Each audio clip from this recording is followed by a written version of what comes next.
Mateo, ang henyo. Credit to the author. M871 hanggang 80. Ang mga pangalan po na nandito ay galing sa mga name generator. Kung meron man pagkakatulad sa mga pangalan ng tao o lugar at pangyayari, ito ay tunay na hindi sinasadya. Nagsiksika ng 3 jepoy at umiyak ng mapait ng ilang sandali bago tuluyang nakabawi. Inakay niya ang kanyang asawa at anak na babae sa harap ni Mateo at nagpatira pa sa lupa. Iniligtas ni Master Croswell ang pamilya ko.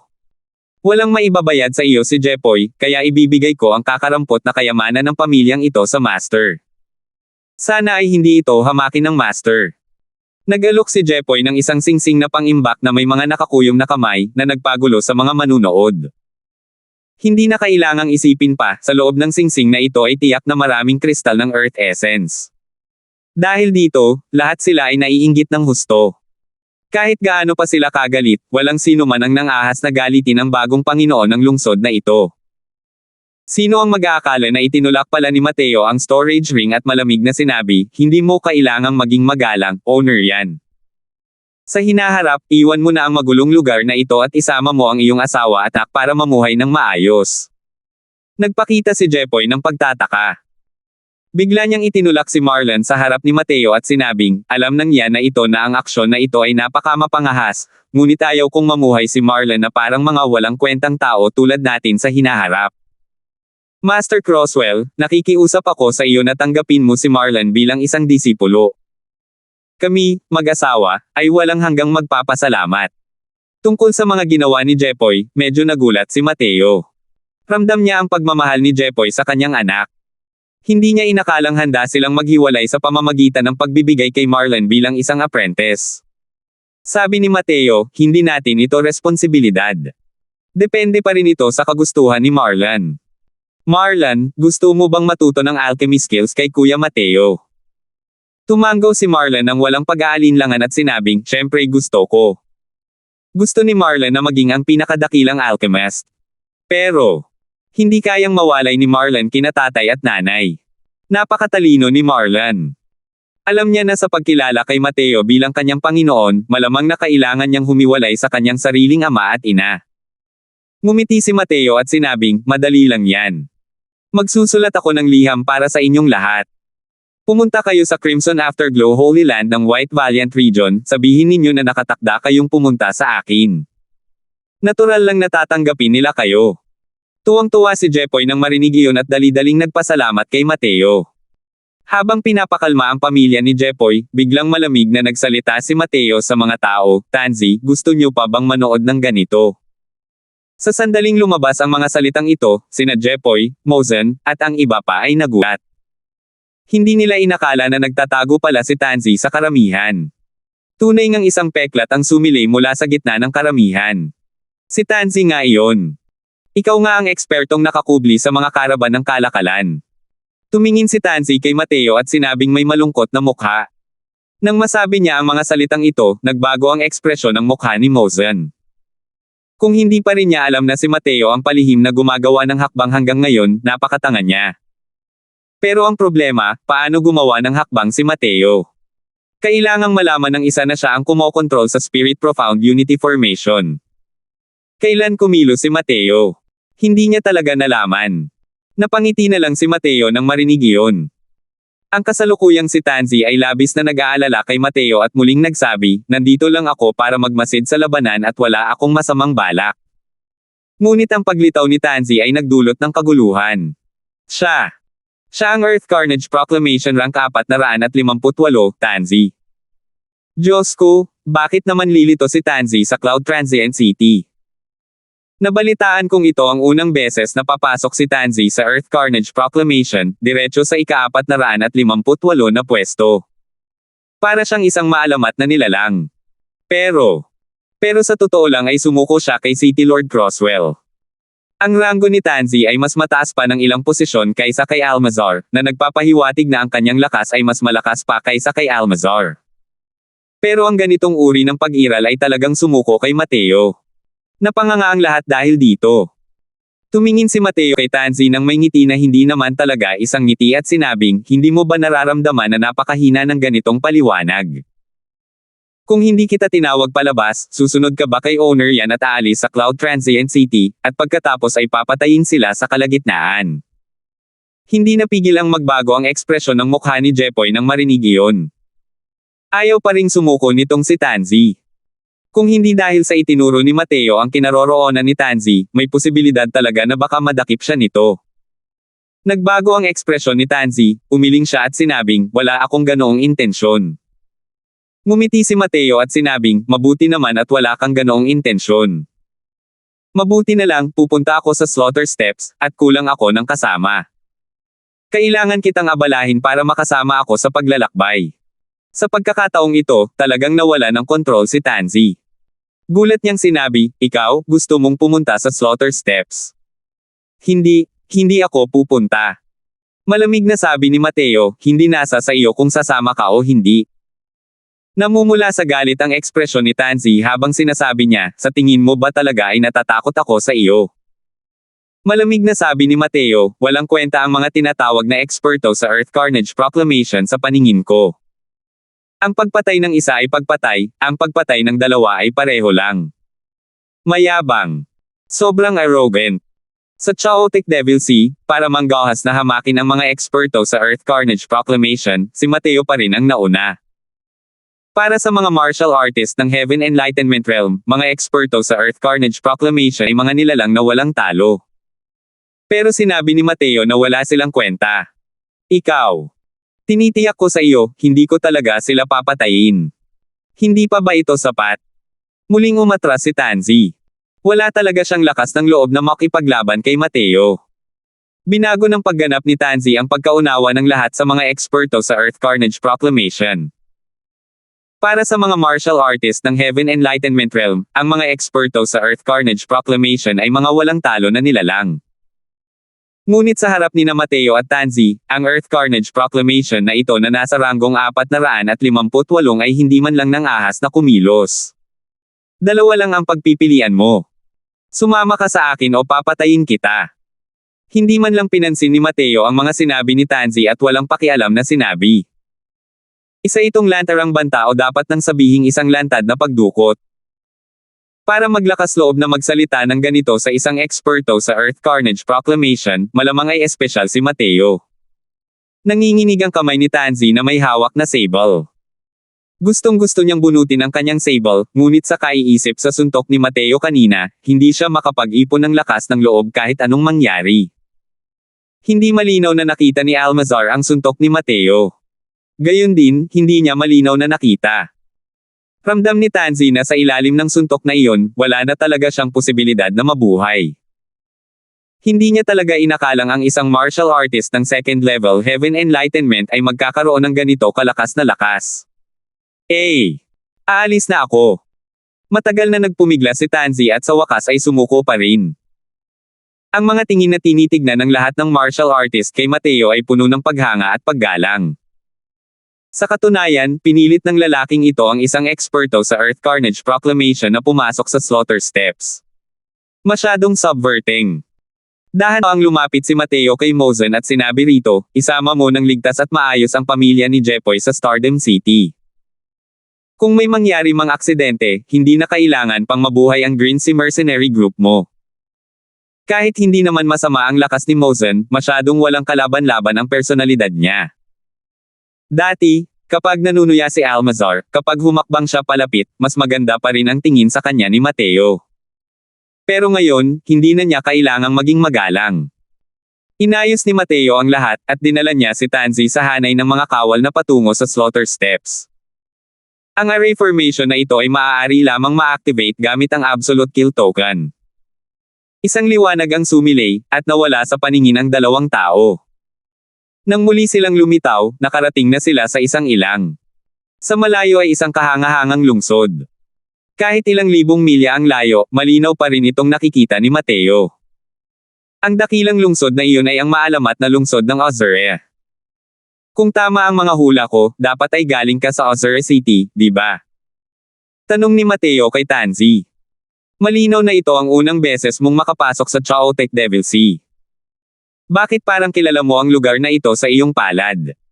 Sagot ni Tansy na hindi man lang nagtanong. Walang bahid ng killing aura si Mateo. Wala sa tono at naiiba sa mga martial artist ng Chaotic Devil Sea.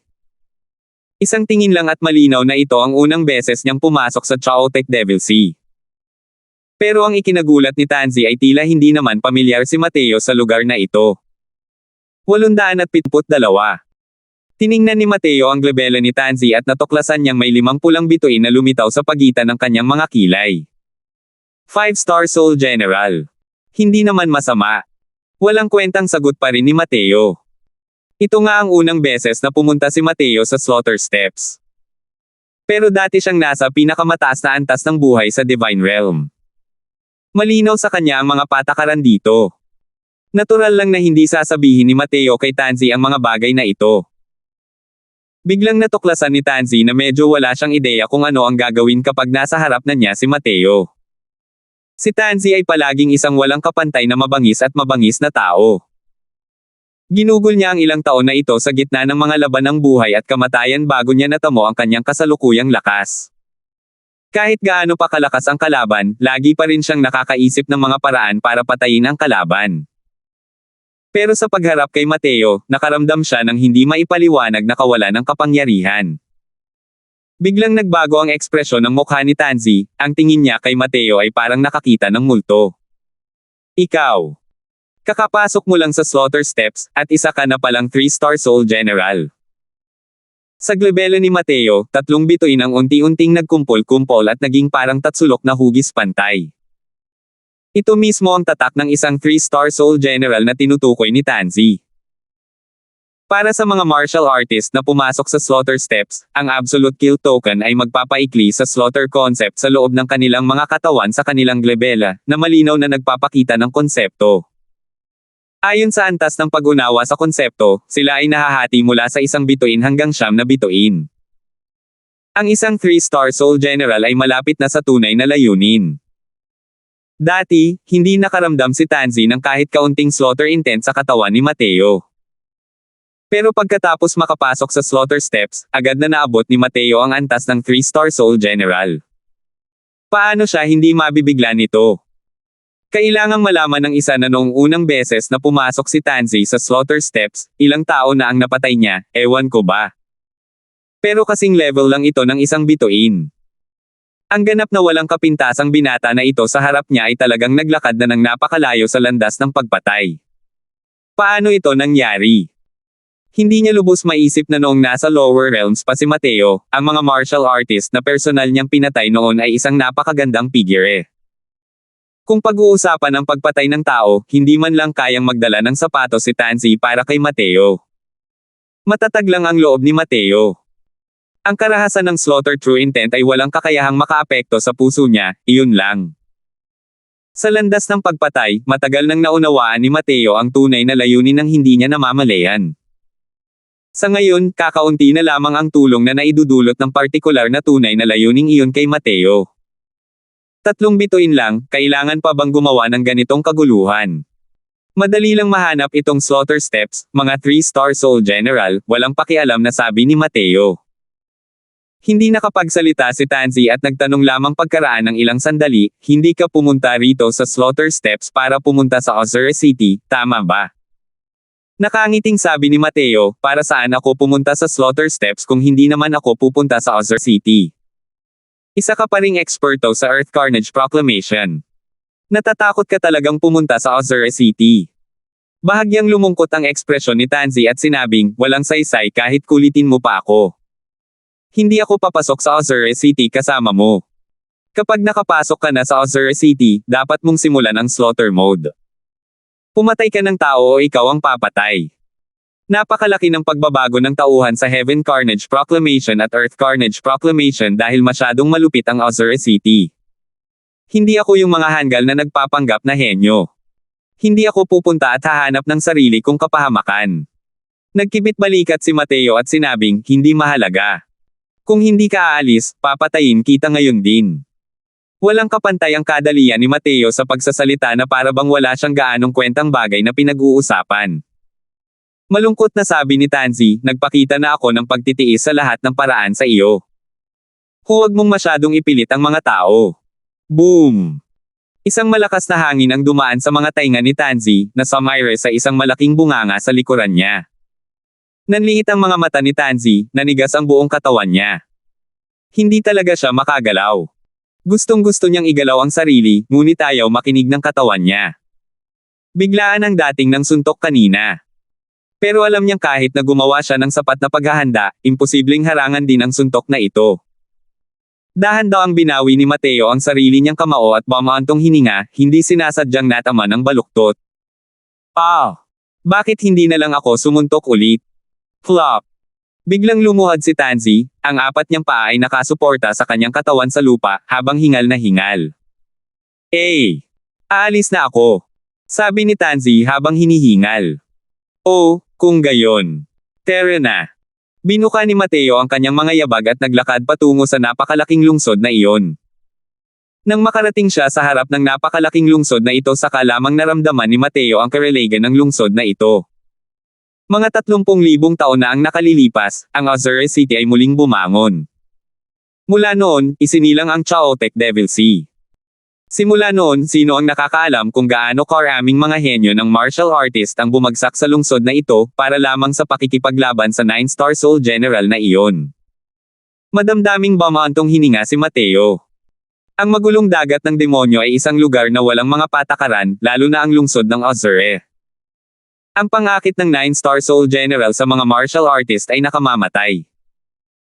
Ang pag-cultivate sa antas ng 9-star Soul General ay nangangahulugan na ang Slaughter Supreme True Intent ng martial artist ay makakarating din sa Great Circle of Perfection. Sa pamamagitan ng isang mahusay na bilog ng pagiging perpekto at kataas-taasang tunay na layunin, ang paglilinang patungo sa Divine King Realm ay madaling makakamit. Bukod dito, ang lakas ng pakikipaglaban ng Slaughter concept ay kapantay ng Scorching concept. Hanggat kaya ng isang tao na maging 9-star Soul General, nangangahulugan ito na maaari siyang makapasok sa ranggo ng mga pinakamataas na Divine Kings ng Divine Realm sa isang iglap lamang. Napakalaki ng ganitong uri ng tukso. Sa makatuwid, ang mga martial artist na pumunta sa Azure City ay hindi lamang ang mga martial artist na tinutugis ng iba't ibang pangunahing puwersa, mayroon pang mas marami na mga henyong martial artist na nagmula sa buong Divine Realm. Dahil ang pagkultiba sa antas ng 9-star Soul General ay may shortcut. Iyon ay ang pagpatay sa kalaban sa loob ng Azure Arena ng Azure City. Maaaring makuha ng isang tao ang isang bahagi ng Slaughter concept ng kabilang partido at gawing sarili nilang konsepto. Ang ganitong uri ng pagbabagong loob ay lalong lalala kasabay ng pagtaas ng bilang at kalidad ng mga kalaban na napatay ng martial artist. Hanggat ang isa ay nakakaipon sa antas ng 9-star Soul General, natural na mauunawaan ng martial artist ang tunay na layunin ng Great Circle of Perfection. Ito ang mahimalang aspeto ng Absolute Kill Token. Siyempre, napakahirap patayin ang mga kalaban sa katumbas na antas. Ang karamihan sa mga martial artist ay ililibing sa buhangin na may mga sirang halberd sa huli, at mamamatay sa Azure Arena. Alam ni Tansy na gustong pumasok ni Mateo sa Azure Arena. Kaya tumanggi siyang pumunta sa Azure City kahit anong mangyari. Ngayon lang, wala na siyang ibang pagpipilian. Kung hindi siya pupunta sa Azure City, mapapatay siya ni Mateo sa oras na iyon.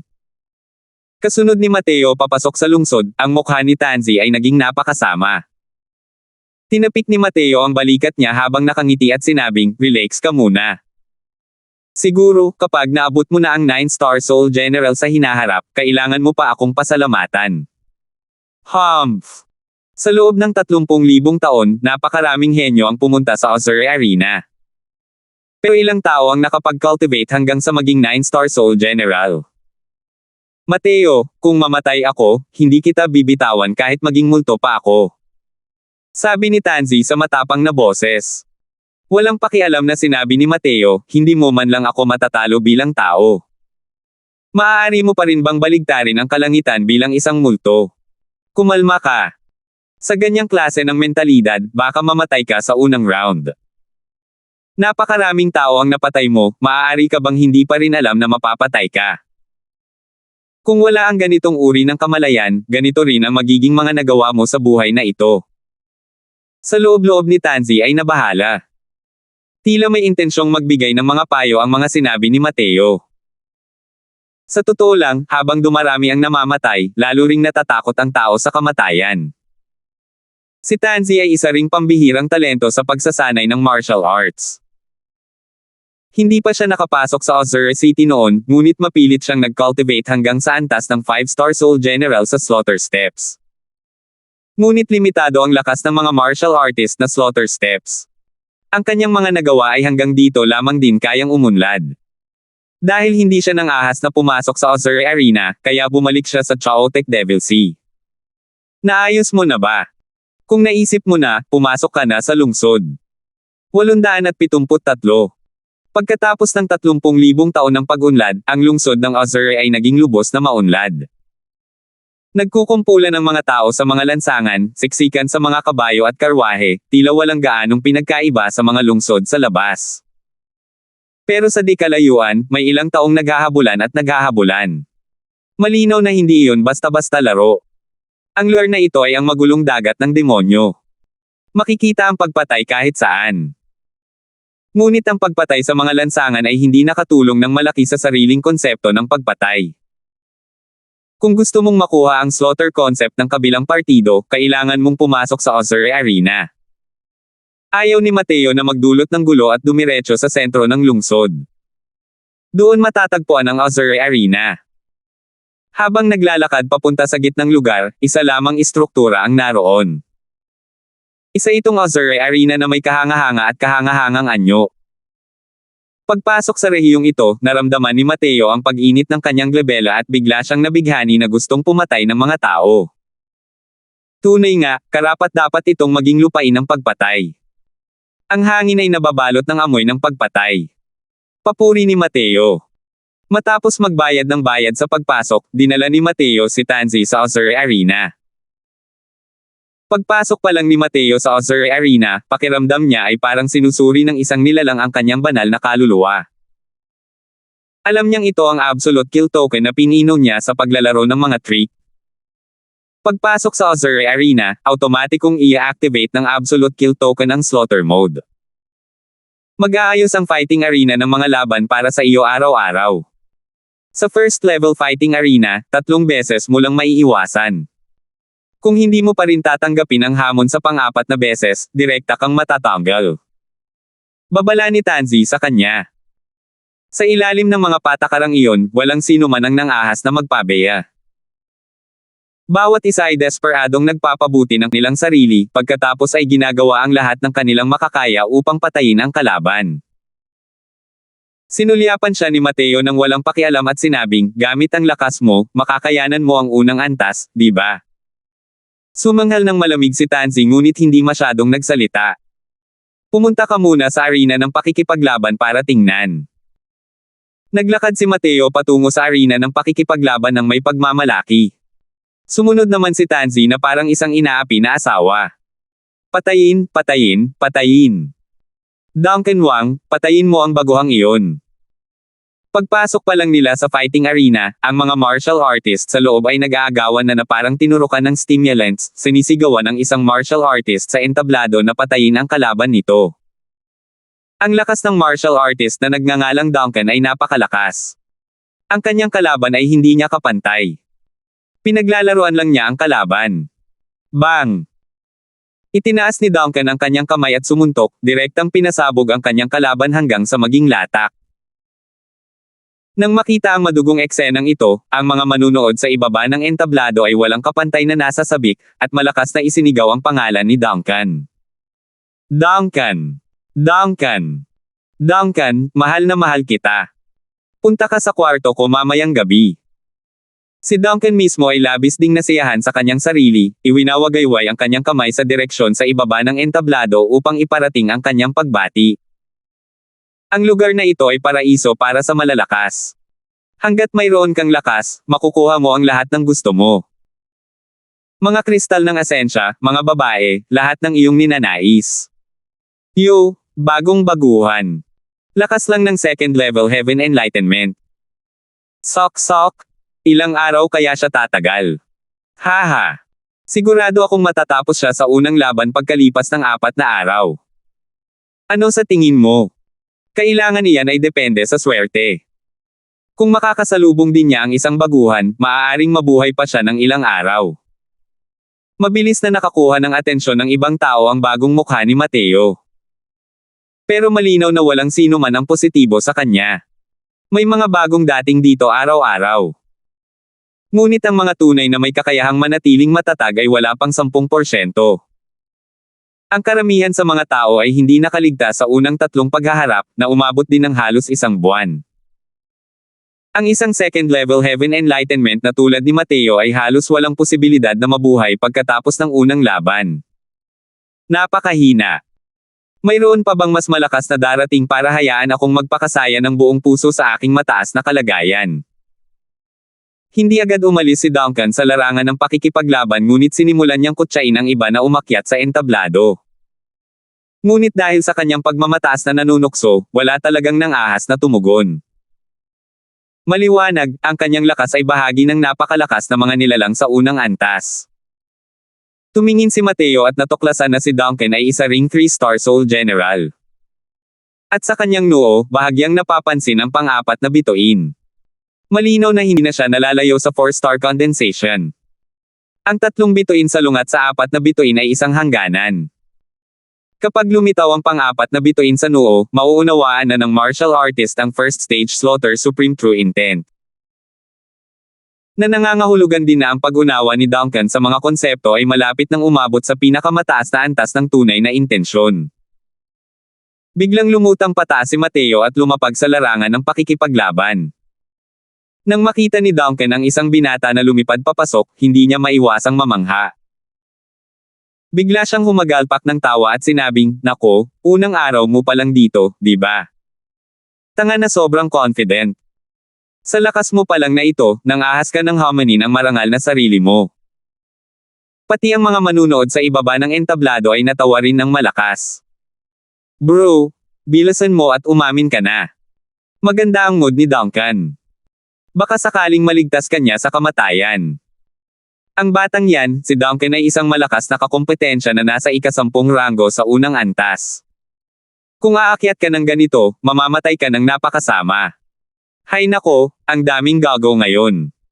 Pagdating sa Azure Arena, hindi rin nila masyadong nalalaman ang sitwasyon, bago sila umahan para maghain ng kamatayan ng padalos-dalos. Tama na nga. Walang malaking problema sa pagkukusa na aminin ang pagkatalo sa larangan ng labanan. Ang kailangan lang ay ang makuha ang bahagi ng slaughter concept ng natalo at maipasok sa loob ng absolute kill token ng kabilang panig. Siyempre, ang kailangan ay ang pagkakaroon mo ng kakayahang umamin ng pagkatalo. Ang ilang mga tao ay hindi man lang nagkaroon ng oras para aminin ang pagkatalo, sa 2 salitang ito, sa arena ng pakikipaglaban bago sila natama ng isang ala. Nasa huling yugto na ng Heaven Enlightenment Realm si Duncan. Ang kanyang kaharian ay katulad ng kay Tanzi. Sa pananaw ng ibang tao, ang pagpatay sa isang second-level Heaven Enlightenment Realm ay napakadali lang. Iniunat ni Mateo ang isang daliri at walang pakialam na sinabi, "Sa isang galaw lang, ipapadala kita sa kanlurang paraiso."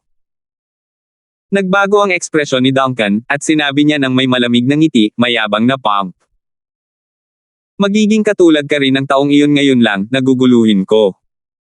Arg! Napaungol si Duncan, ang 2 kamao ay parang mga dragon na papunta sa dagat, at sumugod kay Mateo. Nakatayo lang si Mateo sa kanyang kinatatayuan at hindi gumalaw, tahimik na hinihintay ang pagdating ni Duncan. Nang makarating ang kamao ni Duncan sa harap ni Mateo, biglang sumuntok si Mateo. Nagbanggaan ang 2 kamao. Isang napakalakas na puwersa ng pagtama ang bumaril kay Duncan na parang pagguho ng mga bundok at pagbibiyak ng lupa. Putok. Sumabog ang katawan ni Duncan na parang pakwan, ang kanyang kalagayan bilang kamatayan ay halos kapareho ng martial artist na napatay niya dati. Hindi naman, di ba? Dinudurog si Duncan sa isang suntok lang. Paano naging ganito kalakas ang batang to? Ang dating tuwang-tuwa na mga manunood ay kasalukuyang nakatiwangwang na parang mga manok na gawa sa kahoy. Masyadong malaki ang pagkakaiba ng realidad at ng kanilang imahinasyon, kaya't hindi sila nakapag-react dito kahit sandali. Isang eksperto na nasa ika-10 ranggo sa unang antas ay tinapos na pala ng isang tao sa isang suntok lang. Iniabot ni Mateo ang isang kamay para hawakan ito, at ang singsing na imbakan ni Duncan ay lumapag sa kanyang kamay. Habang ang absolute kill token ni Duncan ay tahimik na lumulutang sa hangin. Isang manipis na pulang usok ang dahan-daang lumabas mula rito at dumaloy sa katawan ni Mateo. Ito ba ang konsepto ng pagpatay? Manam. Para talagang maisakatuparan ang isang konsepto, ang magulong dagat na ito ng demonyo ay talagang isang mahiwagang lugar, sabi ni Mateo nang may pabago-bagong emosyon. Taglay ang absolute kill token, malinaw na naramdaman ni Mateo na ang kanyang pag-unawa sa konsepto ng pagpatay ay kasalukuyang tumataas. Kasabay ng isang malakas na pag-usbong, ang absolute kill token ni Duncan ay lumipad sa ere at tuluyang nawala sa paningin. May iba pa bang pupunta? Kung walang tao, babalik ako bukas, malamig na sabi ni Mateo. Tahimik ang nasa ilalim ng entablado. Masyadong nakakagulat ang suntok kanina, kaya walang nang ahas na umakyat sa entablado para hamanin si Mateo. Bigla, isang malaki at matangkad na lalaki ang tumalon paakyat sa ring at malamig na sinabi, isang batang basa pa rin ang tenga. Anong pinagyayabang mo? Bantayan ka ng iyong Panginoong Ho na alagaan ka. 874. Gumawa na nga ng hakbang si Lord Hu. Si Lord Hu ay isang tunay na 4-star soul general. Isa siyang malakas na kalaban na nasa ikatlong ranggo sa unang antas. Nanalo na si Lord Hu ng mahigit 100 sunod-sunod na laban. Wala pang nakaligtas sa ilalim ng kanyang mga kamay. Ang pagkapanalo ng 20 sunod-sunod na laban ay maaari nang umabot sa ikalawang antas. Ngunit iginiit niya na manatili sa unang antas. Malinaw na gusto pa niyang palakasin ang kanyang lakas. Talagang patay na ang batang ito, para talagang magalit kay Lord Hu. Dapat maging mas mahinahon ang mga baguhan. Hindi ba't kamatayan ang pagiging napaka-wild ng panliligaw? Ang matapang na lalaking lumitaw sa entablado ay pumukaw sa sigla ng lahat. Natakot ang lahat sa suntok ni Mateo kanina. Pero tungkol sa bagong mukha ni Mateo, hindi agad ito kinilala ng lahat. Sa unang antas, ang kapangyarihan ni Duncan ay malalim na nakaugat sa puso ng mga tao. Kahit tinapos ni Mateo sa isang suntok lang, pakiramdam pa rin ng lahat ay minamaliit ni Duncan ang kalaban sa kanilang mga puso. Sa pagkakataong ito ay dumating ang isang Panginoong Ho na ang lakas ay higit pa sa isang antas na mas malakas. Natural lamang na hindi nila inakala na mananalo si Mateo. Hawak ni Lord Hu ang isang pares ng palakol na pandigma, na mukhang walang kapantay na nakakatakot. Sa totoo lang, kakaunti lang ang mga taong kayang pilitin siyang gumamit ng armas. Kung hindi lang dahil sa suntok ni Mateo kanina na nakakagulat, hindi niya siguro gagamitin ang armas niya sa oras na umakyat siya. Tumayo si Mateo habang nakahawak sa mga kamay sa likod at malamig na sinabi, "Tara na." Lumungkot ang mukha ni Lord Hu. Hindi nasiyahan, sinabi niya, "Brat, minamaliit mo ba ang Lord Hu mo? Ngayon, ipapaalam sa iyo ng Lord Hu mo, sa Ozure Arena na ito, na maging mas mahinahon ka." Pagkatapos magsalita, ang dalawang paa ni Lord Hu ay naglabas ng lakas. Ang matangkad at malakas na katawan na iyon ay pumailang lang sa ere. Ang bilis ay talagang hindi moari ang bilis. Ang kanyang mga palakol ay naghatid ng malakas na hangin at humahampas pababa patungo sa kinatatayuan ni Mateo. Isang palakol na nakakawasak ng mundo. Ang palakol na ito, hindi niya pinigilan kahit kaunti, hinihimok ang enerhiya ng asensya hanggang sa limitasyon. Naisip niya na kahit mas mabilis pa ang bilis ni Mateo, hindi rin posible na ganap na maiwasan ang palakol na ito. Ang tanging paraan ay ang makipaglaban sa kanya ng harapan. Boom! Isang malakas na bugzo ng hangin ang kumalat, umiihip hanggang sa hindi na maidilat ng lahat ang kanilang mga mata. Nagbibiro ka siguro, di ba? Ginamit niya ang kamay niya para tanggapin ang sapak na ito ng harapan. Kinuskos ng isang lalaki ang kanyang mga mata, halatang hindi makapaniwala sa eksenang nakita niya sa harap niya. Parang malalapad na bilog ang mga mata ni Lord Hu, pakiramdam niya ay masyadong hindi makatotohanan ang eksenang ito sa harap niya. Hindi niya minamaliit si Mateo. Ang tadyang na ito ay halos napuno ng lahat ng enerhiya ng kanyang asensya, kasama ang pagpapalakas ng 4-star slaughter concept. Masasabing isa itong napakalakas na puwersa. Isang palakol na tulad nito, paano magagawa ng isang tao na gamitin ang isang kamay para sa pilitang tanggapin ito? Tama, isang kamay lang ang ginamit ni Mateo at sinalo ang kanyang palakol. Nakatayo si Mateo sa kanyang kinatatayuan at hindi man lang gumalaw kahit isang pulgada. Ang ganitong uri ng paghaharap ay sadyang nagpapahirap sa mga tao na paniwalaan ito. Kailangang malaman ng isa na si Lord Hu ay isang nilalang na nasa tuktok ng unang antas. Ngunit hindi niya kayang makalusot kahit isa sa mga kamay ni Mateo. Ang puwang na ito ay napakalaki.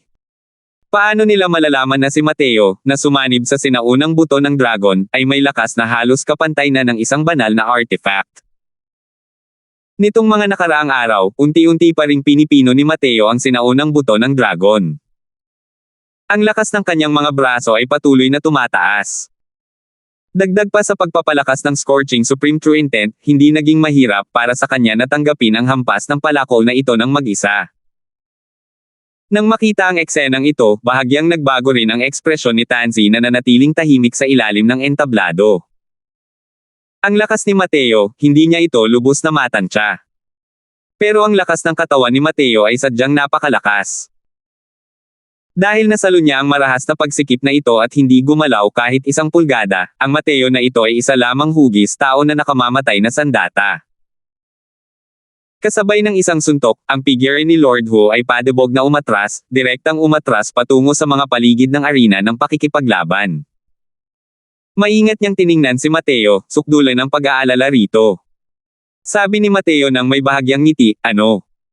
Gusto mo pa bang umalis?" Dahil walang intensyon si Mateo na humabol ng matindi at bugbugin ng malakas, hindi niya alam kung bakit, palihim na nakahinga ng maluwag si Lord Hu. Matagal na siyang nanatili sa unang antas na ito. Ito pa rin ang unang beses na nakatagpo siya ng ganito kay-tekot na kalaban. Inaamin kong natalo ako. Walang anumang pag-aatubili si Lord Hu na tanggapin ito, ang ganitong uri ng emosyon. Sa halip, pakiramdam niya ay nakalaya siya mula sa isang mabigat na pasanin. Nakakatakot talaga ang bagong dating na ito. Kasunod ng pagsuko ni Lord Hu, ang kanyang konsepto ng pagpatay ay dahan-daang dumaloy patungo kay Mateo.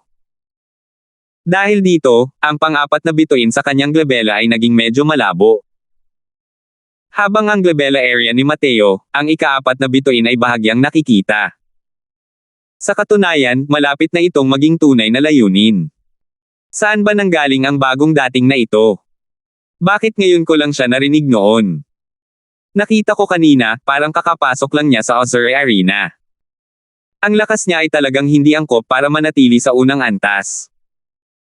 Ang ganitong uri ng lakas ay parang puro pagwawalis lang sa unang antas. Bamulong ang mga manunood sa mahinang boses, lahat ay malinaw na nauunawaan ang kinatatakutan ni Mateo. Hindi malinaw ang edad ng bagong dating na ito, at hindi rin malinaw ang kanyang cultivation realm.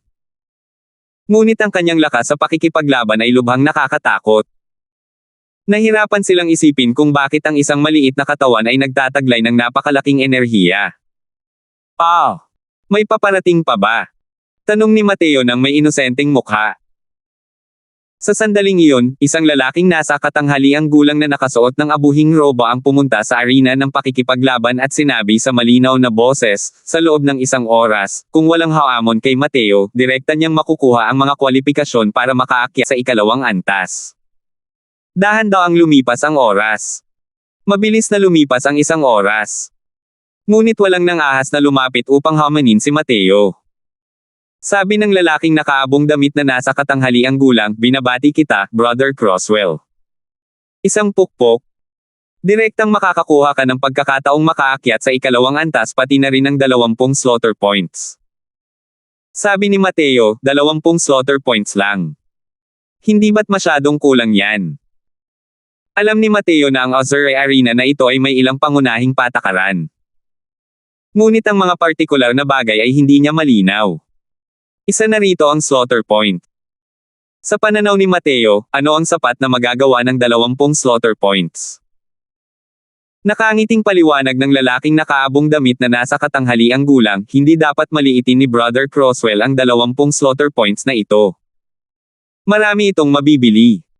Mabibilang sa daliri ang mga makakakuha ng slaughter point sa unang antas. Malalaman mo yan kapag pumunta ka sa Ozur Shop para tingnan ito. Bukod pa rito, ang mga slaughter points na ito ay maaaring ipagpalit para sa mga cultivation site at makabili rin ng ilang bagay na hindi mabibili ng mga essence crystals. Tumango si Mateo at sinabing, ganito, di ba? Naiintindihan ko. Iniisip ko kung maaari ba akong magantala ng ilang araw para makapasok sa ikalawang antas. Tumango ang lalaking nasa katanghaliang gulang na nakaabong damit at sinabing, syempre naman. Maaari mo ring piliing huwag pumasok sa ikalawang antas. Bukod pa rito, maliban kung may humamon sa iyo, kung hindi, hindi ka mabibigyan ng pagkakataong makipagpares.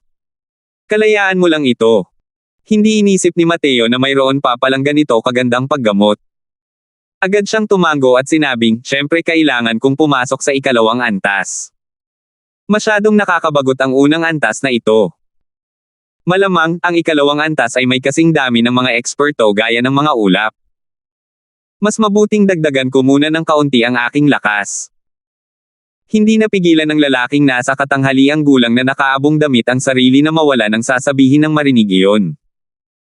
Hindi kayang subukan ni Lord Ho ang lakas ni Mateo. Malamang, nang marating niya ang ikalawang antas, malamang ay kaya na rin niyang umangat sa unahan. Sinabi pa rin ng lalaking ito na gusto niyang dagdagan ang kanyang lakas. Pero kung tutuusin, medyo mababa nga ang cultivation realm ni Mateo. Paglabas ng lugar ng labanan, lumapit si Mateo kay Tansy at sinabi rito, ikaw naman. Dahil sa lakas mo, ang pag-wipeout ay magiging problema, di ba?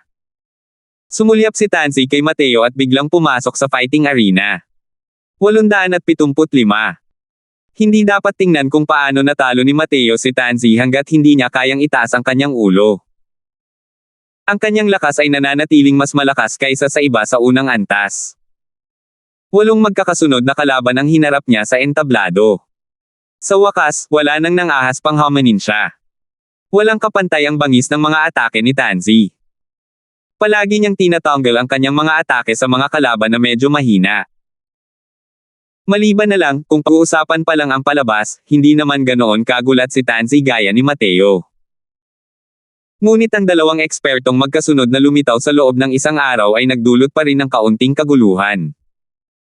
Wala lang talagang kinalaman ang mga ito kay Mateo. Pagkaalis sa fighting arena, nagsimulang maglakad-lakad si Mateo sa Ozur Arena na ito. Napakalaki ng Ozur Arena. Maliit na bahagi lamang nito ang arena ng pakikipaglaban. Tungkol sa Ozur Shop na binanggit ng lalaking nakaabong katanghaliang gulang, medyo interesado si Mateo. Nang magtanong tungkol dito, direktang pumasok sina Mateo at Tansy sa Ozur Shop gamit ang isang transmission array. Maligayang pagdating, mga panauhin. Maaari ba akong magtanong kung mayroon kayong kailangan? Isang magandang babae ang lumapit upang salubungin at magalang na nagtanong. Ma'am, casual lang kaming tumitingin-tingin sa paligid. Walang dapat ikabahala ang ugali ng babaeng ito. Pero may nakatagong paghamak sa mga mata niya. Sa isang lugar tulad ng Ozur Arena, hindi maiiwasan ang pagiging hambog. Sa isang tingin lang, malinaw na mga baguhan sina Mateo at Tansy, at napakaliit ng posibilidad na makakuha ng slaughter points ang mga baguhan. Ang mga baguhan tulad ni Mateo ay karaniwang pumupunta at naglilibot pagkatapos marinig ang tungkol sa reputasyon ng Ozur Shop. Matapos pumunta rito ang mga taong ito at maglakad-lakad ng isang ikot, wala silang humpay na pagnanasa sa mga bagay sa tindahan. Ngunit kung walang mga lugar para sa pagpatay, ang magagawa lang nila ay tumitig ng may kasakiman. Kalimutan na ang mga bagong dating sa unang antas, kahit sa ikalawang antas, sa mga powerhouse sa ikatlong antas, ang mga slaughter point ay isa ring napakakaunting mapagkukunan. Sa paningin ng babaeng ito, malinaw na kabilang sina Mateo at Tansy sa ganitong uri ng mga bagong dating. Dito po, pakisuyo. Ang aming Ozur Shop ay nahahati sa Essence Crystal Area at Points Area. Ang mga gamit sa Essence Crystal Area ay Essence Crystals lang ang kailangan para mabili. Siyempre, pwede rin ang points. Pero ang mga gamit sa Points Area ay mabibili lang gamit ang slaughter points, pagpapakilala ng magandang babae sa kanila. Oh! Kung ganoon, dapat maganda ang lahat ng bagay sa points area. Tunay ngang naging interesado si Mateo nang marinig iyon. Bahagyang ngumiti ang babae at sinabing, mahirap sabihin iyan para sa mababang tao na ito. Malalaman din ito ng Panginoon kapag nakita mo na.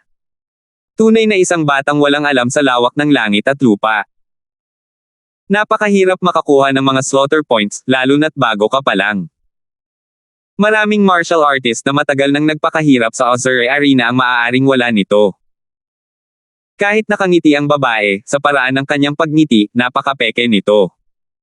Natural lang na alam ni Mateo ang iniisip ng babaeng ito, pero wala siyang pakialam.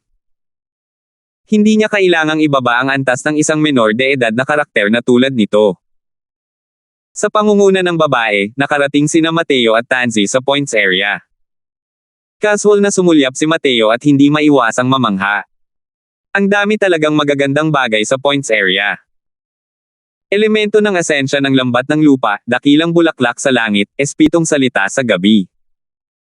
Ang mga gamot na ito para sa espiritu ay halos napakahirap matagpuan sa labas ng mundo. Ngunit ang mga puntos ay makikita lahat.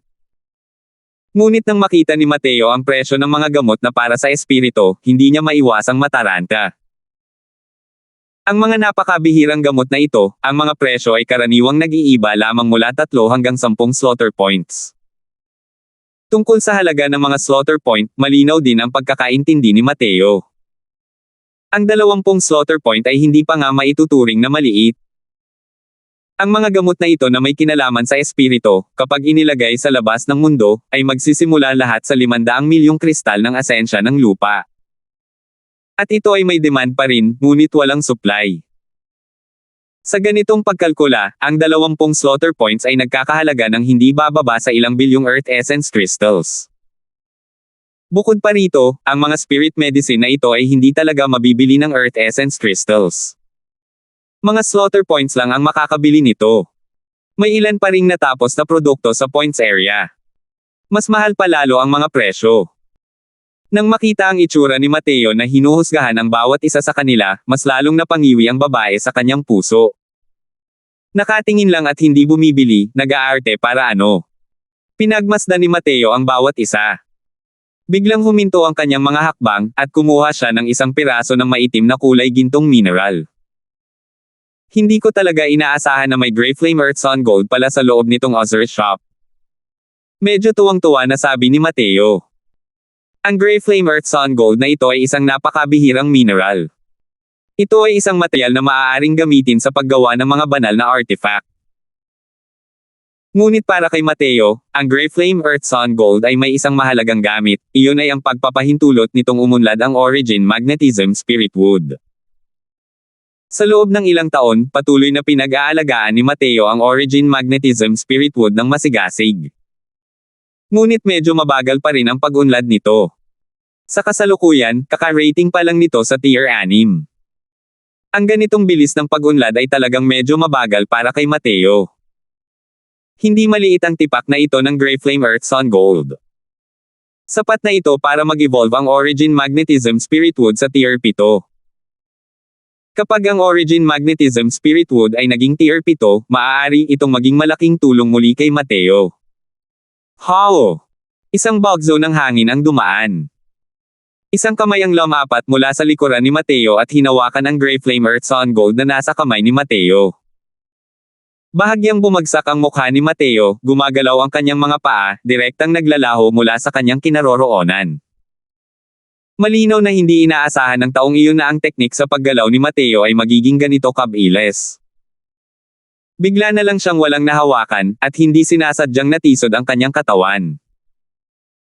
Ang taong ito ay nakasuot ng itim na masikip na damit, ang kanyang ekspresyon ay hindi pangkaraniwang malamig at seryoso. Isang tingin lang at malinaw na hindi siya isang mabuting tao. Nang makita ng babae ang lalaking ito, dali-dali siyang yumuko at sinabing, nakita ko si Lord Glade Tenson. Nako, ang lakas ng loob mo talagang umiwas. Turo ni Glade kay Mateo at seryosong sinabi. Hindi napigilan ni Mateo ang matawa nang marinig iyon at sinabing, anong biro? Hindi ka man lang bumati bago mo gustong agawin ang gamit ko. Bawal man lang akong umiwas. Humph! Bagong dating ka lang, di ba? Wala kang ang slaughter points, para saan ka pumunta rito na nagkukunwaring isang malaking tao. Ibigay mo sa akin ang Grey Flame Earth Sun Gold, tapos magbigay ka ng 2 malakas na pagyuko para sa iyong Panginoong Tenson, at ang bagay na iyan ngayon ay ituturing na tapos na. Kung hindi, tumingin si Glade kay Mateo nang may masamang balak at sinabing. Natatawang tumingin si Mateo kay Glade at bahagyang ngumiti, kung hindi, ano?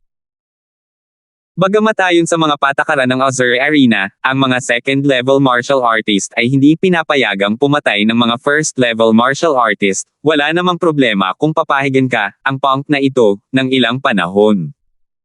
Sabi ni Glade. Nang marinig ang kahulugan ng mga salita ni Glade, isa siyang martial artist sa 2nd antas. Ang mga martial artist sa unang antas at 2nd antas ay kabilang sa 2 magkaibang antas. Hindi magkakasama ang mga labanan at pamumuhay. Sa lohikal na pagsasalita, wala silang normal na interaksyon, ngunit ang Azure Shop na ito ay isang exception. Ang mga martial artist ng unang 3 antas ay halos puro Heaven Enlightenment Realm. Ang mga kagamitang kailangan nila ay natural na halos pareho rin. Sa makatuwid, ang mga martial artist ng unang 3 antas ay naghahati sa isang Azure Shop. Ito rin ang dahilan kung bakit makakarating lamang si Mateo sa lugar na ito sa pamamagitan ng isang transmission array. Hindi napigilan ng babaeng iyon ang sarili nang makita niyang nagkakagulo sina Glade at Mateo. Binalaan niya si Mateo, kapatid, si Lord Glade ay isang kilalang malaking shot sa 2nd antas.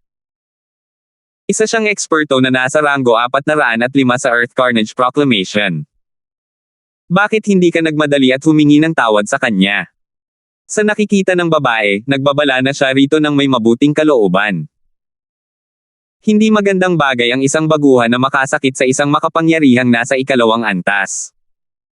Pero natawa si Mateo nang marinig iyon at nagtanong, mayroon pa palang ganoong patakaran ng Azure Arena. Iniisip ko kung kaya bang patayin ng mga martial artist ng unang antas ang mga martial artist ng 2nd antas o hindi.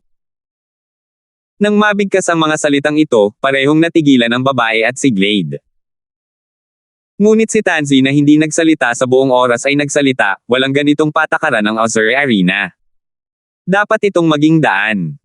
Ngumiti si Mateo, ngumiti ng napakasaya, at biglang sumuntok ng padabog. 876. Nang makitang kumilos si Mateo, hindi nagalit si Glade. Sa halip, natuwa siya at natawa ng malakas, dumating sa tamang oras. Hindi mabilis ang suntok na ito ni Mateo, mukhang hindi gaanong naiiba sa ordinaryong second-level Heaven Enlightenment Realms.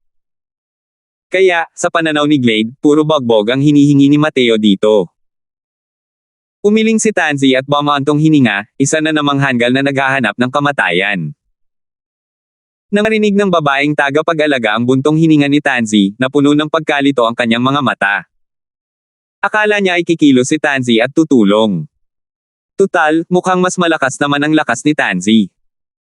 Ngunit walang balak si Tansy na kumilos, at sa halip, kinutya niya si Glade. Hindi naman siguro tanga ang 2 taong ito, di ba? Naisip ng babaeng nag-aalaga sa sarili niya. Bigla ring iwinasiwas ni Glade ang kanyang kamao, ang kanyang bilis ay hindi maihahambing na abnormal. Nauna pa nga itong nakarating kahit na sinundan pa niya si Mateo. Isang bahagyang mapang uyam ng ngiti ang sumilay sa gilid ng kanyang bibig. Parang nakita na niya ang anyo ni Mateo na nakaluhod sa lupa at nagmamakaawa. Pero sa sandaling nagtagpo ang 2 kamao, biglang nawala sa paningin ko ang kamao ni Mateo. Putok! Nakatayo si Glade. Ang suntok ni Mateo ay tumama sa kanyang sentido, direktang binaligtad ang kanyang katawan, at bumasag sa sahig. May mga customer ang Azure Shop noong una pa lang. Dahil nakita nilang may nangyaring alitan dito, natural lang na natuwa silang panoorin ito para magsaya. Siyempre, pinagtatawanan nila si Mateo. Isang baguhan ang nangahas na pukawin ng isang eksperto sa Earth Carnage Proclamation na nasa 2nd antas, isa itong lubos na kalokohan. Ngunit nang makita nila ang eksenang ito sa harap ng kanilang mga mata, bawat isa sa kanila ay nalito. Ang bagong dating na ito ay masyadong marahas. Ranggo 405, di ba? May kakayahan ka nga, para mapanatili pa rin ang isang buo na bangkay, umiling si Mateo at bumaantong hininga. Nang marinig ang mga salita ni Mateo, hindi napigilan ang lahat na mawala ng malay. Maliwanag na patay na si Glade. Natalo niya ang isang malakas na kalaban sa Earth Carnage Proclamation rank 400 hanggang kamatayan sa isang suntok lang at hindi pa rin siya kontento sa resulta ng laban na ito. Matagal nang sanay ang mga nakatira sa Azure Arena na makakita ng buhay at kamatayan. Matagal na silang manhid sa ganitong pagpatay ng mga tao. Pero kahit na ang isang eksperto sa Earth Carnage Proclamation ay nabugbog hanggang mamatay ng isang tao sa isang suntok lang, ang ganitong uri ng palabas ay labis pa ring nakakagulat. Ngayon, mabibili ko ba itong piraso ng Grey Flame Earth Sun Gold? Hindi makatingin si Mateo kay Glade at agad na tinanong ang babaeng katulong. Ikaw, may mga slaughter points ka ba talaga? Sa wakas ay nalaman na ng babaeng attendant na ang binatang ito sa harap niya ay hindi kasing simple nang nakikita niya sa unang tingin. Sa totoo lang, ang Azure Arena na ito ay isang lungga ng mga nakatagong dragon at mga nakayukong tigre. Sino nga ba ang magiging simple? Ang mga makapangyarihang iyon na nasa unahan ng Earth Carnage Proclamation ay pawang mga mababang uri. Ngunit ang kanilang lakas ay hindi moari. Ang mga taong ito ay hindi lubos na masusukat gamit ang pamantayan ng mga ordinaryong martial artist. Hindi talaga nagkakamali ang babaeng attendant sa ganitong bagay. Masyado lang talagang bata si Mateo. Isa pa, baguhan pa lang siya, kaya maraming bagay ang nakakaligtaan niya. Tumanggaw si Mateo at kinuha ang absolute kill token. Nakarating na ang 20 slaughter points sa loob ng kanyang absolute kill token pagkatapos niyang sumulong. Nang suriin ng babaeng attendant ang absolute kill token ni Mateo, hindi niya maiwasang mamangha, 2 hanggang 20 slaughter points. Nakakuha ng wipeout si Malord sa unang level. Nagtatakang tanong ni Mateo, bakit? Mahirap ba talagang paniwalaan? Hindi. Ipagpapalit ko agad ang Grey Flame Earth Sun Gold kay kamahalan. Nagmamadaling sabi ng babaeng attendant. Nagbibiro ka siguro. Kahit ang Glade ng ikalawang antas ay natalo ng isang beses lang. Ano ang kakaiba sa pagkakaroon ng wipeout sa unang antas? Ang unang 3 antas lang ng Azure Arena na ito ay pawang mga martial artist ng Heaven Enlightenment Realm. Ang mga nakaligtas sa unang antas ay hindi naman talaga pangkaraniwan. Ang pagnanais na pumatay hanggang sa hindi maglakas loob ang ibang tao na makipaglaban, ito ay isang napakahirap na bagay. Lalo na't si Mateo ay nasa second level Heaven Enlightenment Realm pa lamang. Di nagtagal, binawasan ng babaeng attendant ng 15 puntos si Mateo at ibinalik ang absolute kill token kay Mateo. Dahil sa kanyang karanasan, ang babaeng katulong ay nakasaksi na ng maraming malalaking palabas noon. Sa oras na ito, nakabalik na siya sa normal at inutusan ang mga tao na alisin ang bangkay ni Glade. Pagdating kay Mateo, sinabi niya ng may malawak na ngiti, si Malord ay isang batang bayani, para talagang patayin si Glade sa isang suntok lang. Gayunpaman, hindi nag-iisa si Glade sa ikalawang antas. Siya at ang ikapitong ranggo ng ikalawang antas, si Stephen, ay may napakagandang relasyon. Kailangan pa ring maging mas maingat si Lord pagkatapos mong makapasok sa ikalawang antas. Natanggap ni Mateo ang absolute kill token at Grey Flame Earth Sun Gold at nakangiting sinabi, mga sumasayaw na payaso lang. Hindi mo na kailangang pansinin. Ngumiti lang ang babaeng attendant nang marinig iyon at hindi na nagsalita pa. Sa ibabaw ng tore sa sulok ng Azure Shop, isang lalaking nasa katanghaliang gulang na nakasuot ng brocade ang nagmasid sa papalayong tanawin ni Mateo at sinabi sa babaeng katabi niya, dakilang isa, ang lakas ng batang ito ay hindi maarak. Sa susunod na issue ng Earth Carnage Proclamation, baka mapasama siya sa top 10. Ang mas ikinagulat ng mga tao ay ang kanyang malalaman na katawan ay mas malakas pa kaysa sa kanyang Essence Energy Cultivation Realm. Kung hahayaan siyang lumaki ng ilang panahon, baka makatulong siya sa ating plano. Ang exalt na kausap ng lalaki ay ang babaeng katulong na nagsisilbi kay Mateo. Ang pakikitungo ng lalaki sa kanya ay lubos na magalang. Ang mapagpakumbabang babaeng katulong na ito ay talagang mayroong pambihirang katayuan. Ang ugali ng exalt ngayon ay parang dalawang magkaibang tao mula dati. Ang kanyang mukha ay mayroong hindi maipaliwanag na lamig. Ang tuntunin ng Azure Arena ay ang mga tao sa ikalawang antas ay hindi pinapayagang pumatay ng mga first-level martial artist. Ngunit hindi nito itinakda na hindi maaaring patayin ng mga first-level martial artist ang mga nasa ikalawang antas. Ang butas na ito ay malamang na isang butas na sadyang iniwan ng soberano.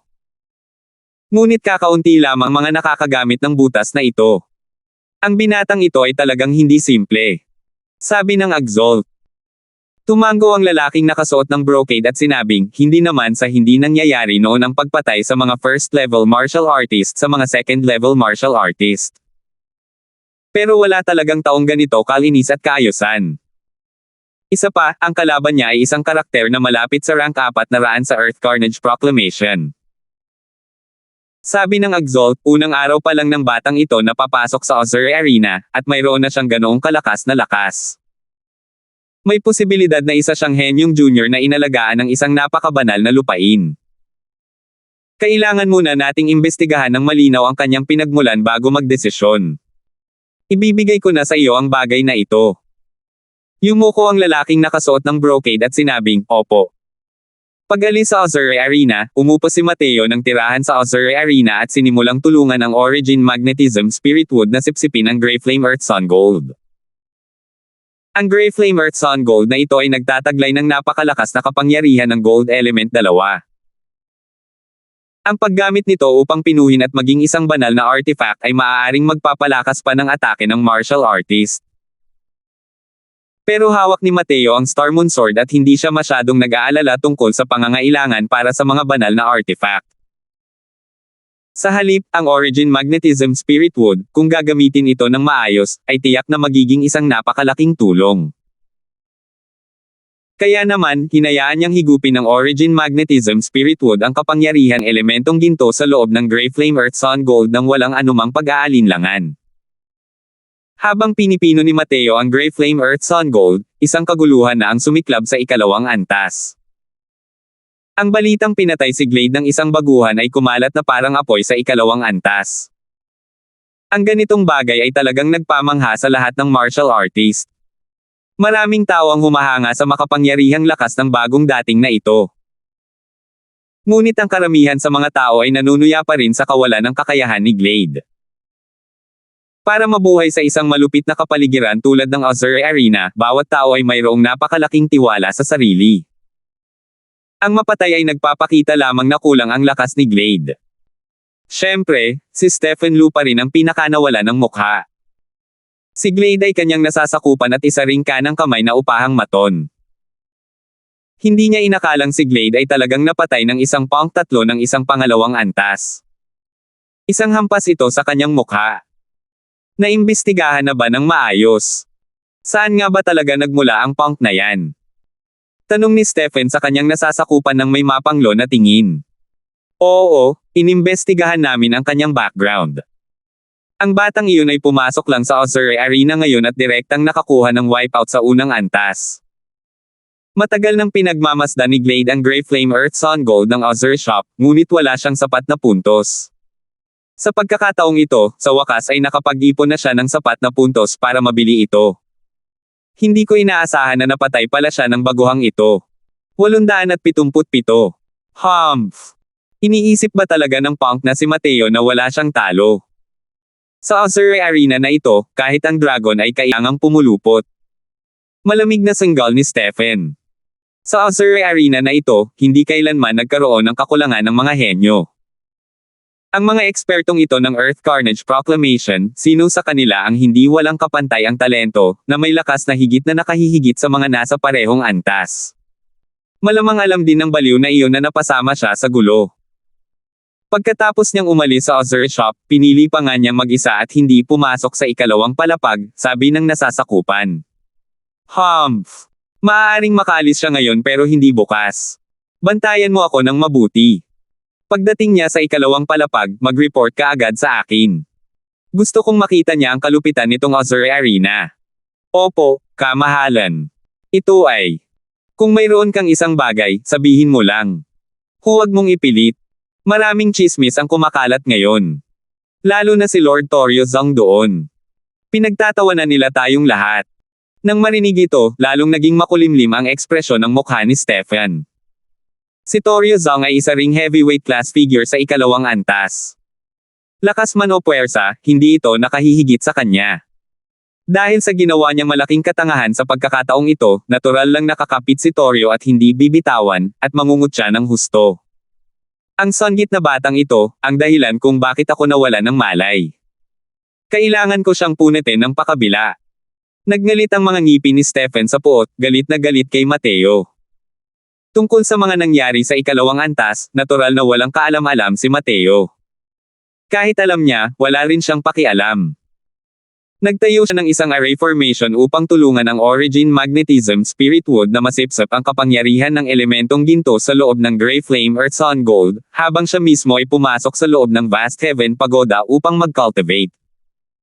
Hindi masyadong mataas ang posibilidad na umunlad si Mateo sa kanyang tunay na layunin sa loob ng maikling panahon. Kaya naman, itinuon ni Mateo ang pansin sa pag-unlad ng larangan ng paglilinang. Sa kasalukuyan, nangyari na ang napakalaking pagbabago sa katawan ni Mateo. Kahit hindi niya hiniram ang kapangyarihan ng mga medicinal pills, napakabilis din ng kanyang cultivation speed. Kasalukuyang iniintindi ni Mateo ang karakter na Bing, sa 9 characters true word formula. Matapos dumaan ang Violent Essence Energy sa tempering ng Vast Heaven Pagoda, ito ay nasipsip ni Mateo sa kanyang katawan. Matapos makapasok sa Heaven Enlightenment Realm, sa bawat pag-unlad ni Mateo sa isang minor cultivation realm, mangangailangan ito ng napakalaking essence energy. Pero simula nang i-cultivate ang karakter na Bing, ang bilis ng pag-cultivate ni Mateo ay ilang beses nang mas mabilis kumpara dati. Katulad ng karakter na Lin, sinakop din ng karakter na Bing, ang magandang kapalaran ng langit at lupa. Ngunit ang mga epekto ng karakter na Bing, ay ibang-iba sa karakter na Lin. Nagawa nitong gawing mas sensitibo ang mga martial artists sa enerhiya sa pagitan ng langit at lupa. Ang cultivation ay magbubunga rin ng dobleng resulta sa kalahati ng pagsisikap. Sa loob ng mahabang panahon, natuklasan ni Mateo na ang epekto ng bawat salita ay magkakaiba sa pamamagitan ng pag-unawa sa 9 words true character formula na ito. Pero may isang punto, bawat salita ay naglalaman ng napakalalim na mga kasabihan ng dakilang daw. Halos kaya nitong tulungan si Mateo na maabot ang pinaka-esensyal na katangian sa isang lugar. At ang karakter na Bing, na ito ay maaaring magpabilis ng husto sa kanyang cultivation. Naniniwala si Mateo na kung mapapaunlad niya ang karakter na Bing, sa isang napakataas na realm, malamang na kayang durugan ng kanyang cultivation speed ang lahat ng henyo ng Divine Realm. Kahit ang paggamit ng mga medicinal pills para mag-ipon ng cultivation realm ay malamang wala ng iba pa kundi ito. Matapos makaakyat sa Heaven Enlightenment Realm, sadyang binagalan ni Mateo ang cultivation speed at maingat na naunawaan ang kapangyarihan ng mga batas. Bagamat magiging mabagal ang kanyang cultivation speed sa ganitong paraan, maaari nitong gawing mas malinaw at mas komprehensibo ang kanyang pag-unawa sa Heavenly Tao. Pagkatapos ng Heaven Enlightenment Realm, ang pinakamahalaga ay ang pag-unawa pa rin sa mga batas ng langit at lupa, na nagpapataas ng mga konsepto ng cultivation sa lahat ng aspeto. Kung hindi hahangarin ng isang tao ang lakas sa pakikipaglaban, natural na walang problema sa paghingi ng tulong mula sa mga medicinal pills. Ngunit si Mateo ay muling naglalakad sa martial path sa kasalukuyan. Ang hakbang na ito ay lubhang kailangan. Masasabing mas mahalaga pa ang upper 3 realms kaysa sa 6 na pangunahing cultivation realms bago pa man pagsamahin. Gusto ni Mateo na tahakin ang tuktok ng landas ng pakikipaglaban. Mas gugustuhin niyang maglakad ng mas mabagal. Pero ang karakter na Bing, kasama ang muling paghubog ng sinaunang buto ng dragon ay ginawa ang kanyang cultivation speed na hindi mas mababa kaysa sa sinumang henyo sa Divine Realm. Bukod pa rito, kasabay ng pag-unawa sa karakter na Bing, ang kanyang bilis ng paglilinang ay magiging mas mabilis ng mas mabilis. Pagkalipas ng isang buwan, sa wakas ay nakarating na si Mateo sa 3rd level Heaven Enlightenment. Nang tingnan niya ang Origin Magnetism Spirit Wood, natuklasan niya na ang Gray Flame Earth Sun Gold ay naging isang ordinaryong tipak ng bato na lamang. Ang kapangyarihan ng elementong ginto sa loob ay lubusan ng nasisipsip. Tuwang-tuwa si Mateo na natuklasan na ang Origin Magnetism Spirit Wood ay nakarating na nga sa tier 7. Dahil dito, ang kapangyarihan ng Origin Magnetic Field ay tumaas ng malaki. Magandang bagay talaga itong mga slaughter points. Itatanong ko mamaya kung may paraan para makakuha pa ng mas maraming slaughter points. Ma'am. Panahon na para pumasok sa ikalawang antas. Marami ng magagandang bagay na nakita si Mateo sa points area ng Azure Shop. Kahit siya ay naantig din. Binabati kita Mateo, Tanzi, sa pagpasok sa ikalawang palapag ng Azure Arena. Isang malamyos na boses ang umalangaw-ngaw sa ikalawang palapag. Sabay-sabay na nalaman ito ng buong Azure Arena. Hindi napigilan ni Mateo ang pagtawa habang sinasabing, kaka-rating lang sa ikalawang antas. Kailangan pa bang magdulot ng ganitong kalaking kaguluhan? Napakalakas ng lakas ng mga second-level martial artist. Kailangan nating maging mas maingat. Sinasabing ang rango 1, si Zunwu Shuang, ang kanyang rango ay umabot sa ika-150 na pwesto sa Earth Carnage Proclamation. Ang kanyang lakas ay napakalakas. Natatandaan mo pa ba ang Glade na pinatay mo? Kahit hindi mataas ang kanyang rango, ang taga-suporta sa likod niya ay nasa ranggong 10 pataas sa ikalawang antas. Ang kanyang rango sa Earth Carnage Proclamation ay kasing taas din ng humigit kumulang 200. Sabi ni Tanzi. Sa loob ng isang buwang ito, walang pakialam si Mateo sa labas ng mundo. Ngunit malinaw na nagtanong si Tanzi tungkol sa sitwasyon ng ikalawang antas. Tila tinusok ng suntok ni Mateo ang pugad ng putakti. Malamang na siya ang magiging target sa oras na lumapit siya. Pero walang pakialam na sinabi ni Mateo, sana ay mayroon siyang sentido komon at hindi niya ako iniinis tulad ng hanggal niyang tauhan. Ang mga tao sa Azure Arena, alin ang hindi nadungisan ng dugo sa kanilang mga kamay. Tungkol sa pagpatay kay Glade at sa mga katulad niya, si Mateo ay walang anumang psikolohikal na pasanin. Walang masabi si Tanzi. Hindi rin niya moari kung hanggang saan ang lakas ni Mateo. Pero napakalinaw, nang pinatay ni Mateo si Glade, hindi niya ginamit ang buong lakas. Pagdating pa lang sa ikalawang palapag, natural lang na kinailangan ni Mateo na maglakad-lakad ng kaunti. Ngunit halos hindi pa nakakalakad si Mateo nang pigilan siya ng isang grupo ng mga tao. Nako, ikaw ba ang pumatay kay Glade? Tanong ng isang matipunong lalaki sa harapan. Ano, nandito ba kayong lahat para tulungan siyang makamit ang hustisya? Tanong ni Mateo nang may ngiti na hindi naman talaga isang ngiti. Ang matipunong lalaking iyon ay mukhang masama pa rin noong una. Pero bigla niyang inakbayan si Mateo at sinabing malakas ang tawa, hahaha. Ang galing. Glade na yan, matagal na niya akong nahihilo. Clover Jones ang tawag ko. Sa hinaharap magkapatid na tayo, kaya magkasundo tayo ng mas malapit. Akala pa rin ni Mateo ay nandito siya para maghanap ng gulo. Hindi niya akalain na bigla na lang siyang kinausap ng lalaking ito nang may pamilyar na mukha, at mukhang hindi rin naman siya malayo. Bahagyang nabigla si Mateo, direktang tinabig si Clover Jones at malamig na sinabi, hindi lahat ay karapat-dapat na tawagin akong kapatid niya. Sino ba kayo? Sabihin ninyo ang inyong mga pangalan. Dahil madaling naitalbog ni Mateo, hindi napigilan ni Clover Jones ang magulat sa loob-loob niya. Akala niya noong una ay napatay si Glade dahil minamaliit niya ang kalaban. Pero kanina lang, hindi dapat maliitin ang lakas ng batang ito. Hey, mga tauhan kami ni Lord Torio. Napatay mo si Glade, siguradong hindi masisiyahan si Stephen hanggat hindi kanya napapatay. Sa hinaharap, susundan mo si Lord Torio.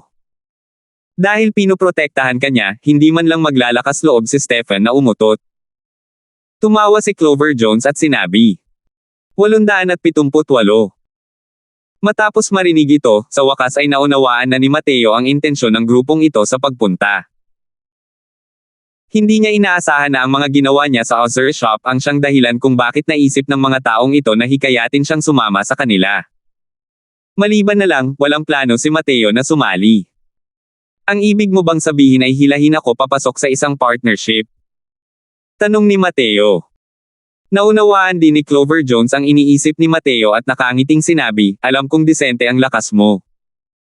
Iba lang talaga ang sitwasyon ng ikalawang antas kumpara sa unang antas. Kung walang malaking tauhan na magpoprotekta sa iyo, mamamatay ka ng napakasama. Natatawang sabi ni Mateo, hindi rin imposible para sa akin na sumali, pero... Nang marinig ni Clover Jones na may pagkakataon, hindi niya maiwasang palihim na matuwa. Ang lakas ng batang ito ay hindi mahina. Malamang ay hindi rin mas mababa sa kanya. Sa paglutas ng gawaing ito, tiyak na gagantimpalaan siya ni Lord Torrio ng malaki. Iniisip ko pa rin kung gaano ka-proud ang batang ito, mukhang ganoon din naman talaga siya. Kung tungkol naman sa kagustuhan ni Mateo na magsabi ng mga kondisyon, makatuwiran din naman ito. Dahil medyo itinaas niya ang kanyang katayuan, nasuportahan nito ang argumento ng pangunahing paksa. Pero ano? Tanong ni Clover Jones. Pero gagana lang ito kung ako ang magiging boss. Hindi ko ugali ang mailihim ng iba. Ako naman ang laging nagbabantay sa iba, mukhang kalmado si Mateo habang sinasabi niya. Nagbago ang ekspresyon ng mukha ni Clover Jones nang marinig iyon. Naisip pa nga niya na matalino ang lalaking ito. Pero hindi niya inaasahan na hindi pala talaga marunong magpahalaga si Mateo sa mga pabor. Ikaw na ang magiging boss. Isang biro. Nako, huwag mong isipin na kahanga-hanga ka kahit kaunti lang ang lakas mo. Para sabihin ko sa iyo, kung wala ang pangangalaga ni Boss Torrio, kakainin ka sa ikalawang antas na ito hanggang sa wala nang matitira kahit isang piraso. Isa pa, naisip mo na ba ito ng mabuti? Nasaktan mo na ng husto si Stephen sa pagpatay kay Glade. Kung mas masasaktan mo pa kami, mahihirapan kang umabant kahit isang hakbang sa ikalawang antas. Sabi ni Clover Jones nang may seryosong mukha. Sumulyap si Mateo sa kanya at sinabing may panghihinayang, ganoon ba? Mukhang hindi tayo magkakasundo. Kung gayon, wala nang magandang pag-uusapan. Gumawa ka ng daan, huwag mong harangan ang daan. Iniabot ni Mateo ang kanyang kamay at itinulak ito palayo. Ngunit sa pagkakataong ito, handa na si Clover Jones at gustong ipahiya si Mateo. Pero hindi niya inakala na ang puwersa ng magaan na pagtulak ni Mateo ay talagang napakalakas. Hindi niya sinasadyang naitulak ang kanyang katawan sa isang gilid. Nang tingnan ng papalayong likuran ni Mateo, sukdulan ang pangit ng ekspresyon ni Clover Jones. Ngunit halos nakakapaglakad na si Mateo nang harangin na naman siya ng isa pang grupo ng mga tao. Nang makita ang eksenang ito, isang masayang ekspresyon ang bumalatay sa mukha ni Clover Jones. Personal na lumipat si Stephen. Punk, sa wakas ay dumating ka na. Ang tagal ka nang hinintay ni Tio Lumo. Matinding sinulyapan ni Stephen si Clover Jones. Malinaw na hindi niya inakala na mas mabilis pa pala itong dumating kaysa sa kanya. Hindi haharangin ng mabuting aso ang daan. Lumayas ka. Malamig na sabi ni Mateo. Hey, napakayabang na batang yan. Sa ikalawang antas na ito, walang nang ahas na magsalita ng ganito sa Tio Lumo. Sa tingin ko, simula nang umakyat ka sa ikalawang antas, naiintindihan mo na, di ba? Parang nakuha na ni Stephen si Mateo at hindi man lang niya inakala na makakalaban niya si Mateo. Hindi maiwasan ni Mateo na matawa nang marinig niya iyon. Talagang mapapasaya ng kahit sinong basta-basta na lang lalaki ang sarili niya. Siyempre naman. Mataas ang kamalayan noon pa man, sabi ni Mateo nang walang kapintasan. Napakagaling. Bukas, fighting arena, magkakaroon tayo ng laban para sa puntos. Kung hindi ka papayag, papatayin kita ngayon din. Sabi ni Stephen nang may walang kapantay na pagmamataas. Napataas ang kilay ni Mateo nang marinig iyon at sinabing, labanan sa pagsusugal gamit ang puntos. Lumapit ang Tanzi sa tabi at nagpaliwanag, ang laban sa pagsusugal ng puntos ay kung saan ang magkabilang panig ay naglabas ng kani-kanilang puntos at nagsagawa ng deathmatch. Kailangan nilang pagdesisyonan ang buhay at kamatayan sa arena ng pakikipaglaban. Ang mananalo ang makakakuha ng puntos ng kabilang panig. Nang marinig ito ni Mateo, hindi niya napigil ang maging interesado at tinanong si Stephen, ilang puntos ang mayroon ka? Nagpakita si Mateo ng isang nasasabik na tingin, ngunit nagulat si Stephen. Ang dami kong puntos, wala kang pakialam. Gumamit ka ng 15 puntos sa Other Shop. Sa ngayon, 5 puntos na lang ang natitira sa iyo. Pastahan tayo ng 5 puntos. Umiling si Mateo nang marinig iyon at sinabing, napakakaunti. Kulang na kulang ako sa puntos ngayon. Paano kung ganito, tataasan ko ang pusta, itataya ko lahat ng puntos mo. Nang sandaling lumabas ang mga salita ni Mateo, hindi napigilan ang paligid na mawala ng malay. Ang tanga naman ng lalaking ito, di ba? Yung tipong lakas niya lang talaga na gusto niyang itaya kay Stephen lahat ng puntos niya. Kahit si Torio ay hindi rin nangangahas na sabihin na makaka-address siya ng walang pinsala sa isang deathmatch kay Stephen. Hindi iisipin ng batang ito na sa pamagitan ng pagkakaroon ng wipeout sa unang antas, magagawa rin niya ang anumang gusto niya pagdating sa ikalawang antas, tama ba? Ang mga martial artist ng ikalawang antas, sino mang random na pupunta sa unang antas ay makakakuha rin ng wipeout. Haha! Siguro ganito ang iniisip niya. Ang unang antas ay napakahina na, gaano pa kaya kalakas ang pangalawang antas. May mga hanggal bawat taon, lalo na ngayong taon. Hindi kalayuan si Clover Jones. Nang marinig ang mga salita ni Mateo, hindi niya napigil ang yakapin ang sarili. Sa wakas ay naintindihan na niya kung bakit sinabi ni Mateo ang ganoong klase ng mayabang at mapagmataas na mga salita kanina. Hindi kaya't isa itong ganap na hanggal na batang ito. Ang lakas ni Clover Jones ay halos kapareho ng kay Glade. Nasa ika-400 pwesto rin ang Earth Carnage Proclamation. Pero sa ika-400 at ika-200 na pwesto, ang agwat sa pagitan nito ay parang isang bangin sa langit. Bagamat katulad ng Heaven Enlightenment Realm, ang lakas ng dalawang tao ay walang paraan para mabanggit ng sabay. Kung hindi dahil dito, bakit niya, isang eksperto sa Earth Carnage Proclamation, itatapon ang kanyang sarili sa ilalim ng isang martial artist na nasa parehong realm? Hahaha! Narinig niyo ba lahat? Gusto niyang dagdagan ang pusta at itaya lahat ng puntos ko sa akin. Nako, may 35 puntos ang Tio Lumo. Bakit hindi mo sabihin kung ano ang gagamitin mo para makabawi? Huwag mong sabihin sa akin na hindi mo alam kung gaano kahalaga ang dagdag na 30 puntos na ito. Kasalukuyang humahagalpak sa tawa si Stephen nang may inilagay na gamot sa harap niya. Napawi ang kanyang ngiti, at unti-unting naging seryoso ang ekspresyon sa kanyang mukha. Ito ba ay isang transcendent grade na Heavenly Sea Spirit Brimstone Pill? Nang makilala ang medicinal pill sa kamay ni Mateo, hindi na napigilan ni Stephen ang sarili. Ang Heavenly Sea Spirit Brimstone Pill ay isang top-tier 7 medicinal pill para sa paglilinis ng utak ng buto. Isa itong malaking tukso para sa mga martial artist ng Heaven Enlightenment Realm. Ito ay dahil makakatulong ito sa mga martial artist na makawala sa mga gapos ng Heaven Enlightenment Realm, at pagkatapos ay makahakbang papunta sa Faceless Realm. Siyempre, dahil sa lakas ng mga eksperto sa Earth Carnage Proclamation, hindi naging mahirap ang paglusot sa Faceless Realm. Para sa kanila, ang tunay na mahirap ay ang makarating sa Dao Profound Kalaunan, at marating ang Emperor Realm. Ang tinatawag na lawless at faceless ay hindi lamang ang pagkakaintindi ng martial artist sa Heavenly Dao, kundi pati na rin sa malalaman niyang katawan. Sa pagpasok sa Faceless Realm, nagkaroon ng proseso ng paglilinis ng utak. Muling hinubog ang malalaman na katawan, at mula roon, inilatag ang pundasyon para sa pagpasok sa Dao Profound Realm. Kung gayon, kung gaano kalawak ang naabot ng paglilinis ng utak na ito ay napaka-espesyal. Masasabing ang prosesong ito ang nagtatakda kung gaano kalayo ang maaaring tahakin ng martial artist sa hinaharap sa napakalaking antas. Ang Heavenly Sea Spirit Brimstone Pill ay mas mataas ang ranggo kumpara sa mga medicinal pills na makikita sa merkado para tulungan ang mga martial artist na makarating sa Faceless Realm. Ang mas nakakapangilabot pa ay ang Tier 7 medicinal pill na ito ay napakahirap gawin. Hindi ito kayang pinuhin ng mga ordinaryong alchemist. Kaya naman, kahit nakilala ang Heavenly Sea Spirit Brimstone Pill, napakakaunti pa rin ang mga tunay na makakakuha nito.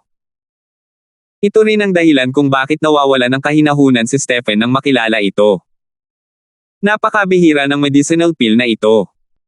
Bukod pa rito, mayroon itong demand, ngunit walang merkado.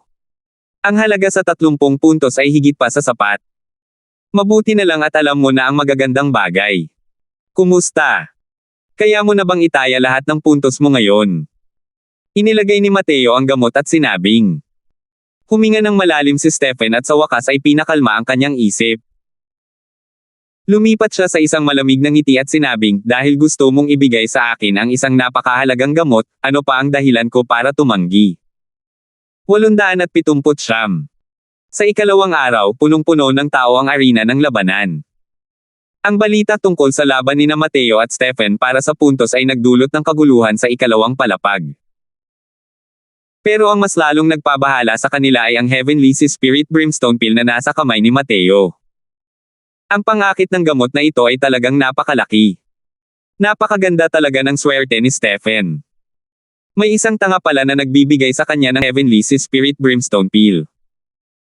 Bakit hindi ako makatagpo ng ganitong klaseng magandang bagay?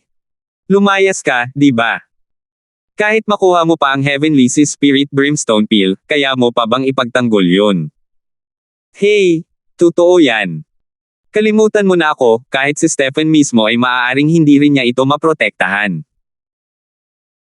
Heavenly Sea Spirit Brimstone Pill, hindi ako naniniwala na walang interes ang iilang iyon. Ayaw mo na ba ng buhay mo? Huwag mo nang sabihin ang mga ganyang bagay. Sa ngayon, para lang si Mateo isang batang may dalang gintong piraso at naglalakad sa maingay na kalye sa paningin ng mga martial artist ng ikalawang antas. Lahat ay may mabangis na tingin. Aaminin ng isa, ang lakas ni Mateo ay napakalakas. Ngunit para kay Stephen sa ganitong antas ng pag-iral, tiyak na napakahina pa rin niya. Sa grandstand ng fighting arena, sa isang hindi kapansin-pansing sulok, isang matandang lalaki at isang binata ang kasalukuyang nakatayo habang ang kanilang mga kamay ay nasa likod ng kanilang mga likuran. Matandang Zhu, mukhang determinado ka rin sa Heavenly Sea Spirit Brimstone Pill. Sabi ng binata na may sarkastiko ng ngiti. Malamig ang mukha ng matanda habang malamig niyang sinasabi, ang kaldero ay nagpapadilim sa tekor. Kung hindi ka interesado, hindi ka rin pupunta rito. Hey! Ang Heavenly Sea Spirit Brimstone Pill ay isang maalamat na medicinal pill. Kahit ikaw, Old Zhu, ay naantig. Paano ako, na isang junior brat, ay hindi maantig? Pagkatapos lang ngayon, kung kaninong kamay mapupunta ang medicinal pill na ito ay aasa sa kakayahan ng bawat isa, sabi ng binata. Tinignan ng matanda ang binata ng may pagkutsa at sinabi, pinagbubuli ba ang matandang ito? Sa pagkakataong ito, alang-alang sa Heavenly Sea Spirit Brimstone Pill, gusto kong tingnan ang paraan mo, Feng Xiao. Ngumiti ang binata ngunit hindi nagsalita. Ngunit ang tingin ng dalawang tao ay nakatuon sa larangan ng labanan. Sa larangan ng labanan, nagsimula ang buhay at kamatayang labanan nina Mateo at Stephen. Brat, bago ako mamatay, kailangan pa rin kitang pasalamatan sa pagbibigay sa akin ng isang napakahalagang gamot. Tumingin si Stephen kay Mateo at sinabing may masayang ekspresyon. Wala pa ring pakialam si Mateo habang sinasabi niya, ang iyong iginagalang na sarili ay talagang isang napapanahong ulan.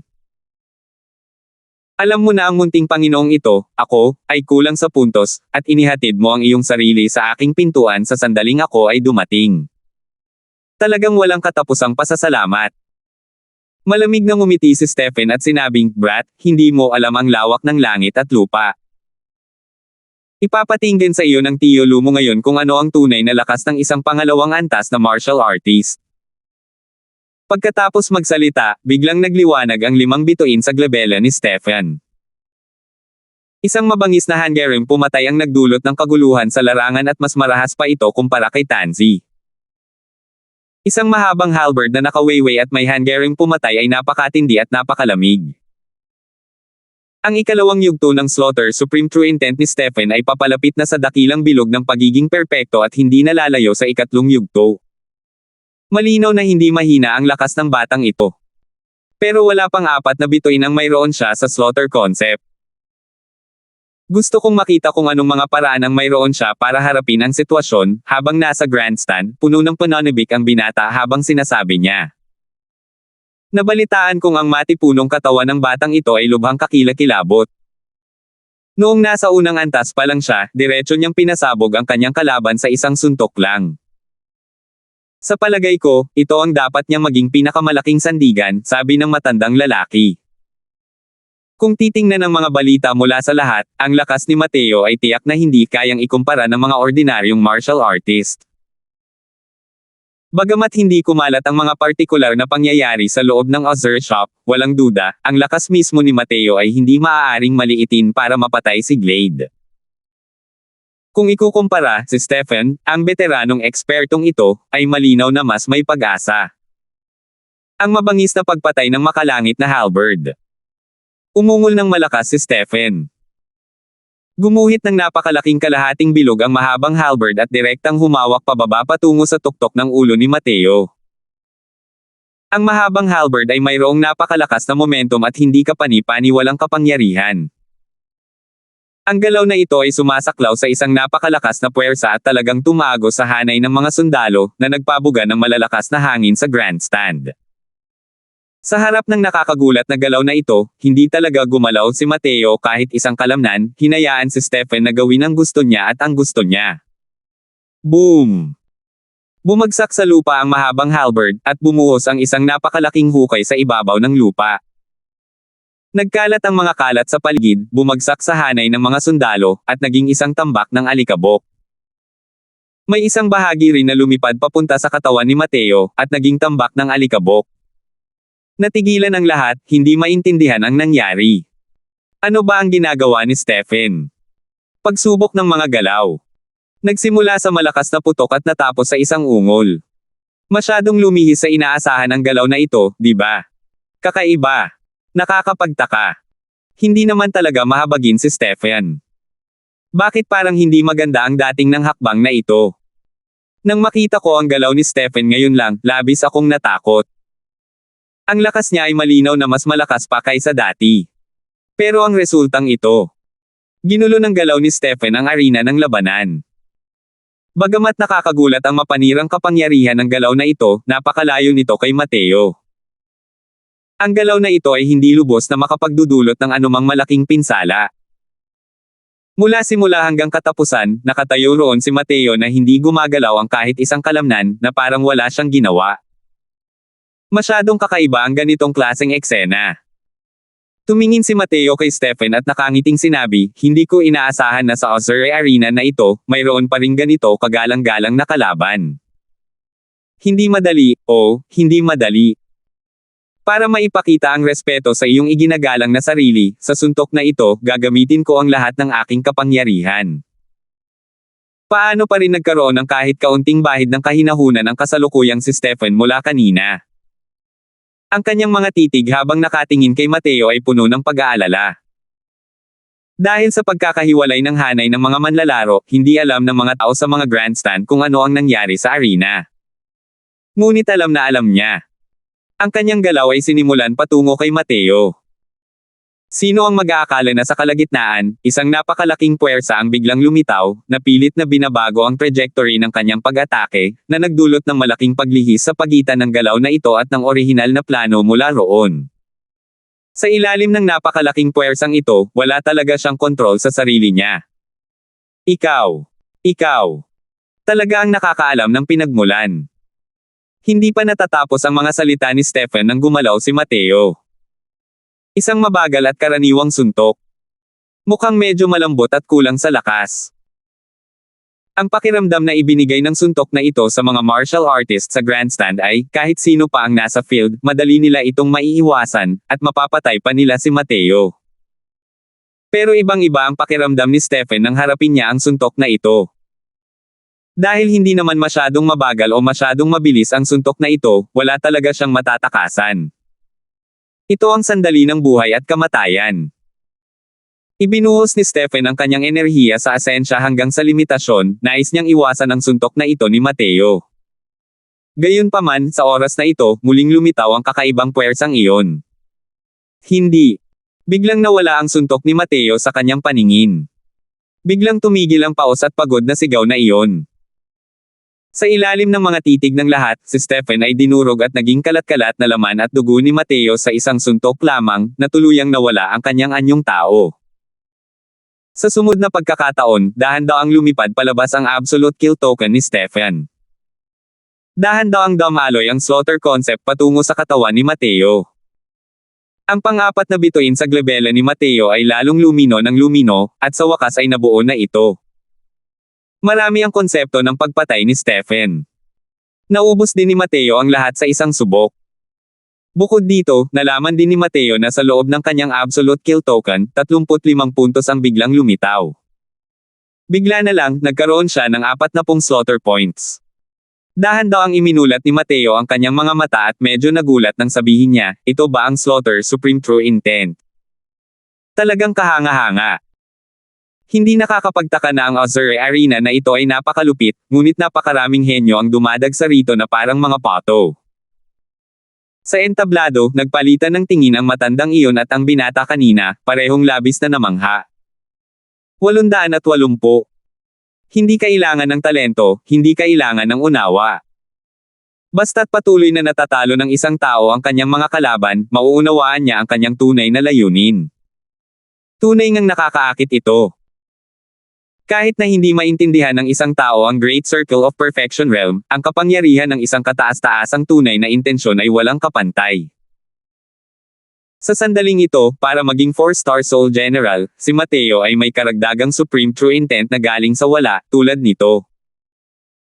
Kung bibilangin ang dalawang naunang iyon, si Mateo ay mayroon ng 3 pinakamataas na tunay na intensyon sa kasalukuyan.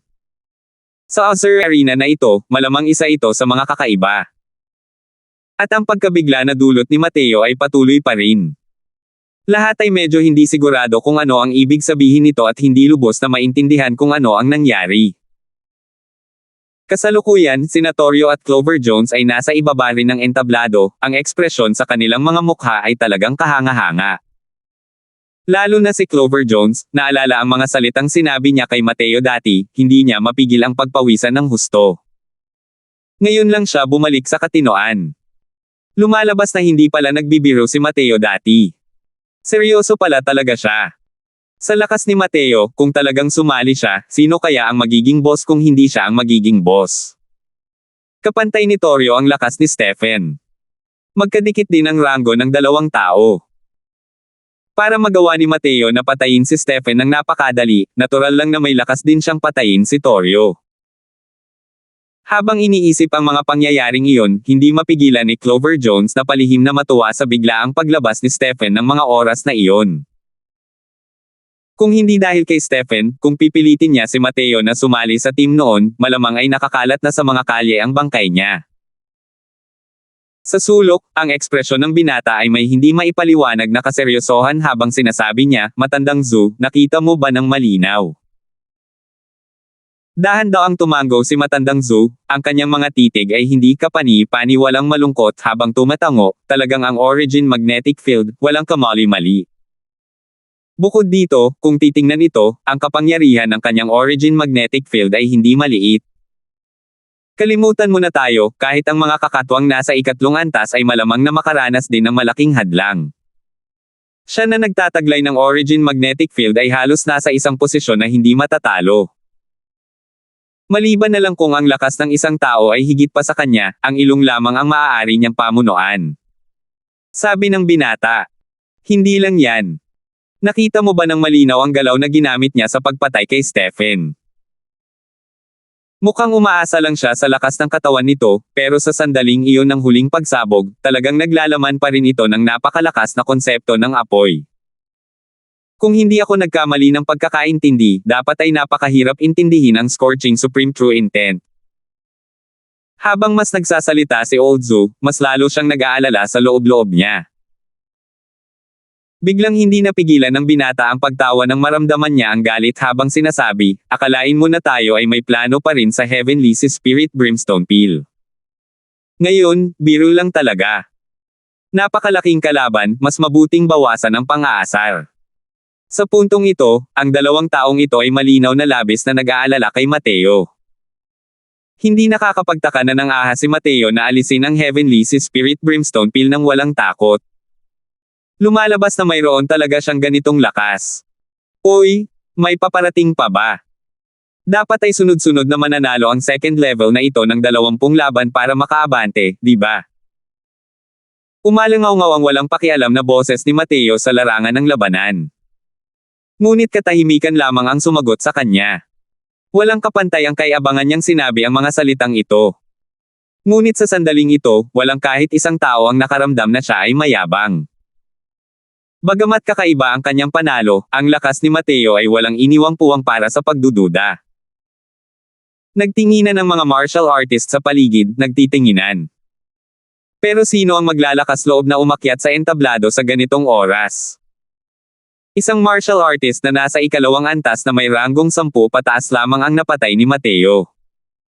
Mayroon pa ring mahigit 100 nilalang na mas malakas kaysa kay Stephen sa unahan. Pero sa sandaling ito, ang mahigit 10 taong ito ay sama-samang nawala ng boses. Medyo interesante ang laban na ito sa pagsusugal gamit ang puntos. May nagpapatuloy pa ba?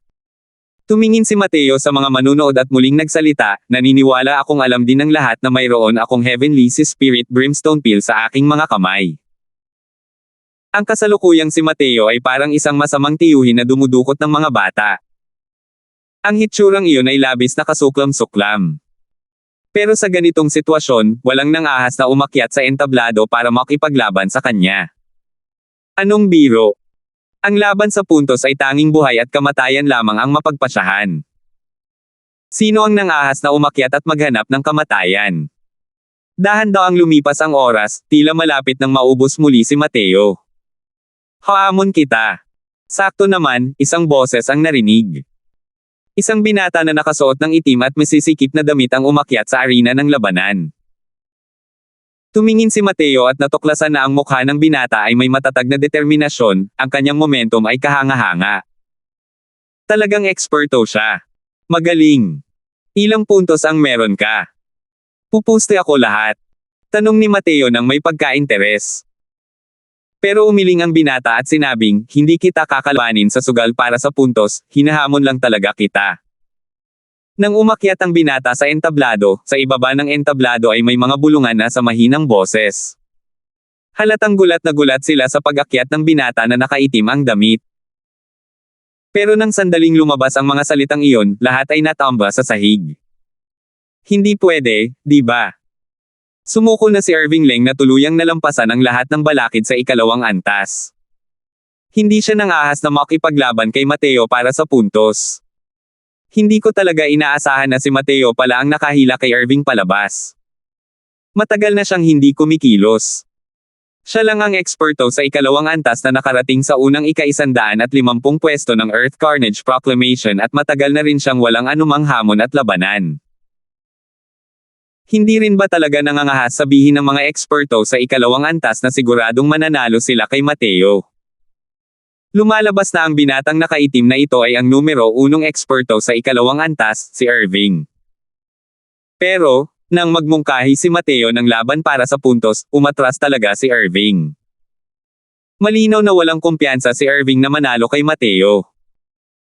Ang dahilan kung bakit siya umakyat sa entablado para hamanin si Mateo ay dahil lang sa nakatagpo niya ang isang kalaban na interesado siya. Gusto niyang lumapit at magkumpara ng mga note. Iyon lang.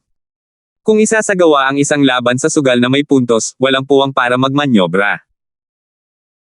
Ang dalawang tao ay kailangang magsagawa ng isang malaking labanan na may halong buhay at kamatayan, hanggang sa mamatay ang isang panig. Nang marinig iyon ni Mateo, sinabi niya ng may panghihinayang, nakakabagot na hindi sumugal ng puntos. Kalimutan mo na yan, hindi ka nalalaban ngayon. Pagkatapos magsalita, sa ilalim ng gulat ng mga titig ng lahat, direktang umalis si Mateo sa arena ng pakikipaglaban. Lumaban na si Mateo ngayon at hindi niya talaga matatanggap ang hamon ni Irving. Ang tuntunin ng ikalawang antas ay ang laban ay dapat isagawa kada 3 araw. Pagkatapos ng laban na ito, maaaring hintayin ni Mateo ang labanang inayos ng Azure Arena pagkalipas ng 3 araw. Si Irving ang kasing kahulugan ng kawalan ng kayang talunin sa ikalawang antas. Wala pang sino man ang nangahas na magsalita ng ganito sa kanya noon. Hindi inakala ng lahat na ngayon, may isang taong hindi pinansin si Irving. Gayunpaman, walang kahit anong bakas ng kalungkutan ang mukha ni Irving.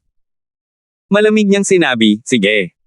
Pagkalipas ng 3 araw, mag-aaway ulit tayo. Bahagyang natigilan si Mateo, saka ikinumpas ang kanyang kamay at umalis. Tansy, sino ba yang batang yan? Ang yabang-yabang. Pwede naman siyang makipag-showdown sa akin kung gusto niya akong kalabanan.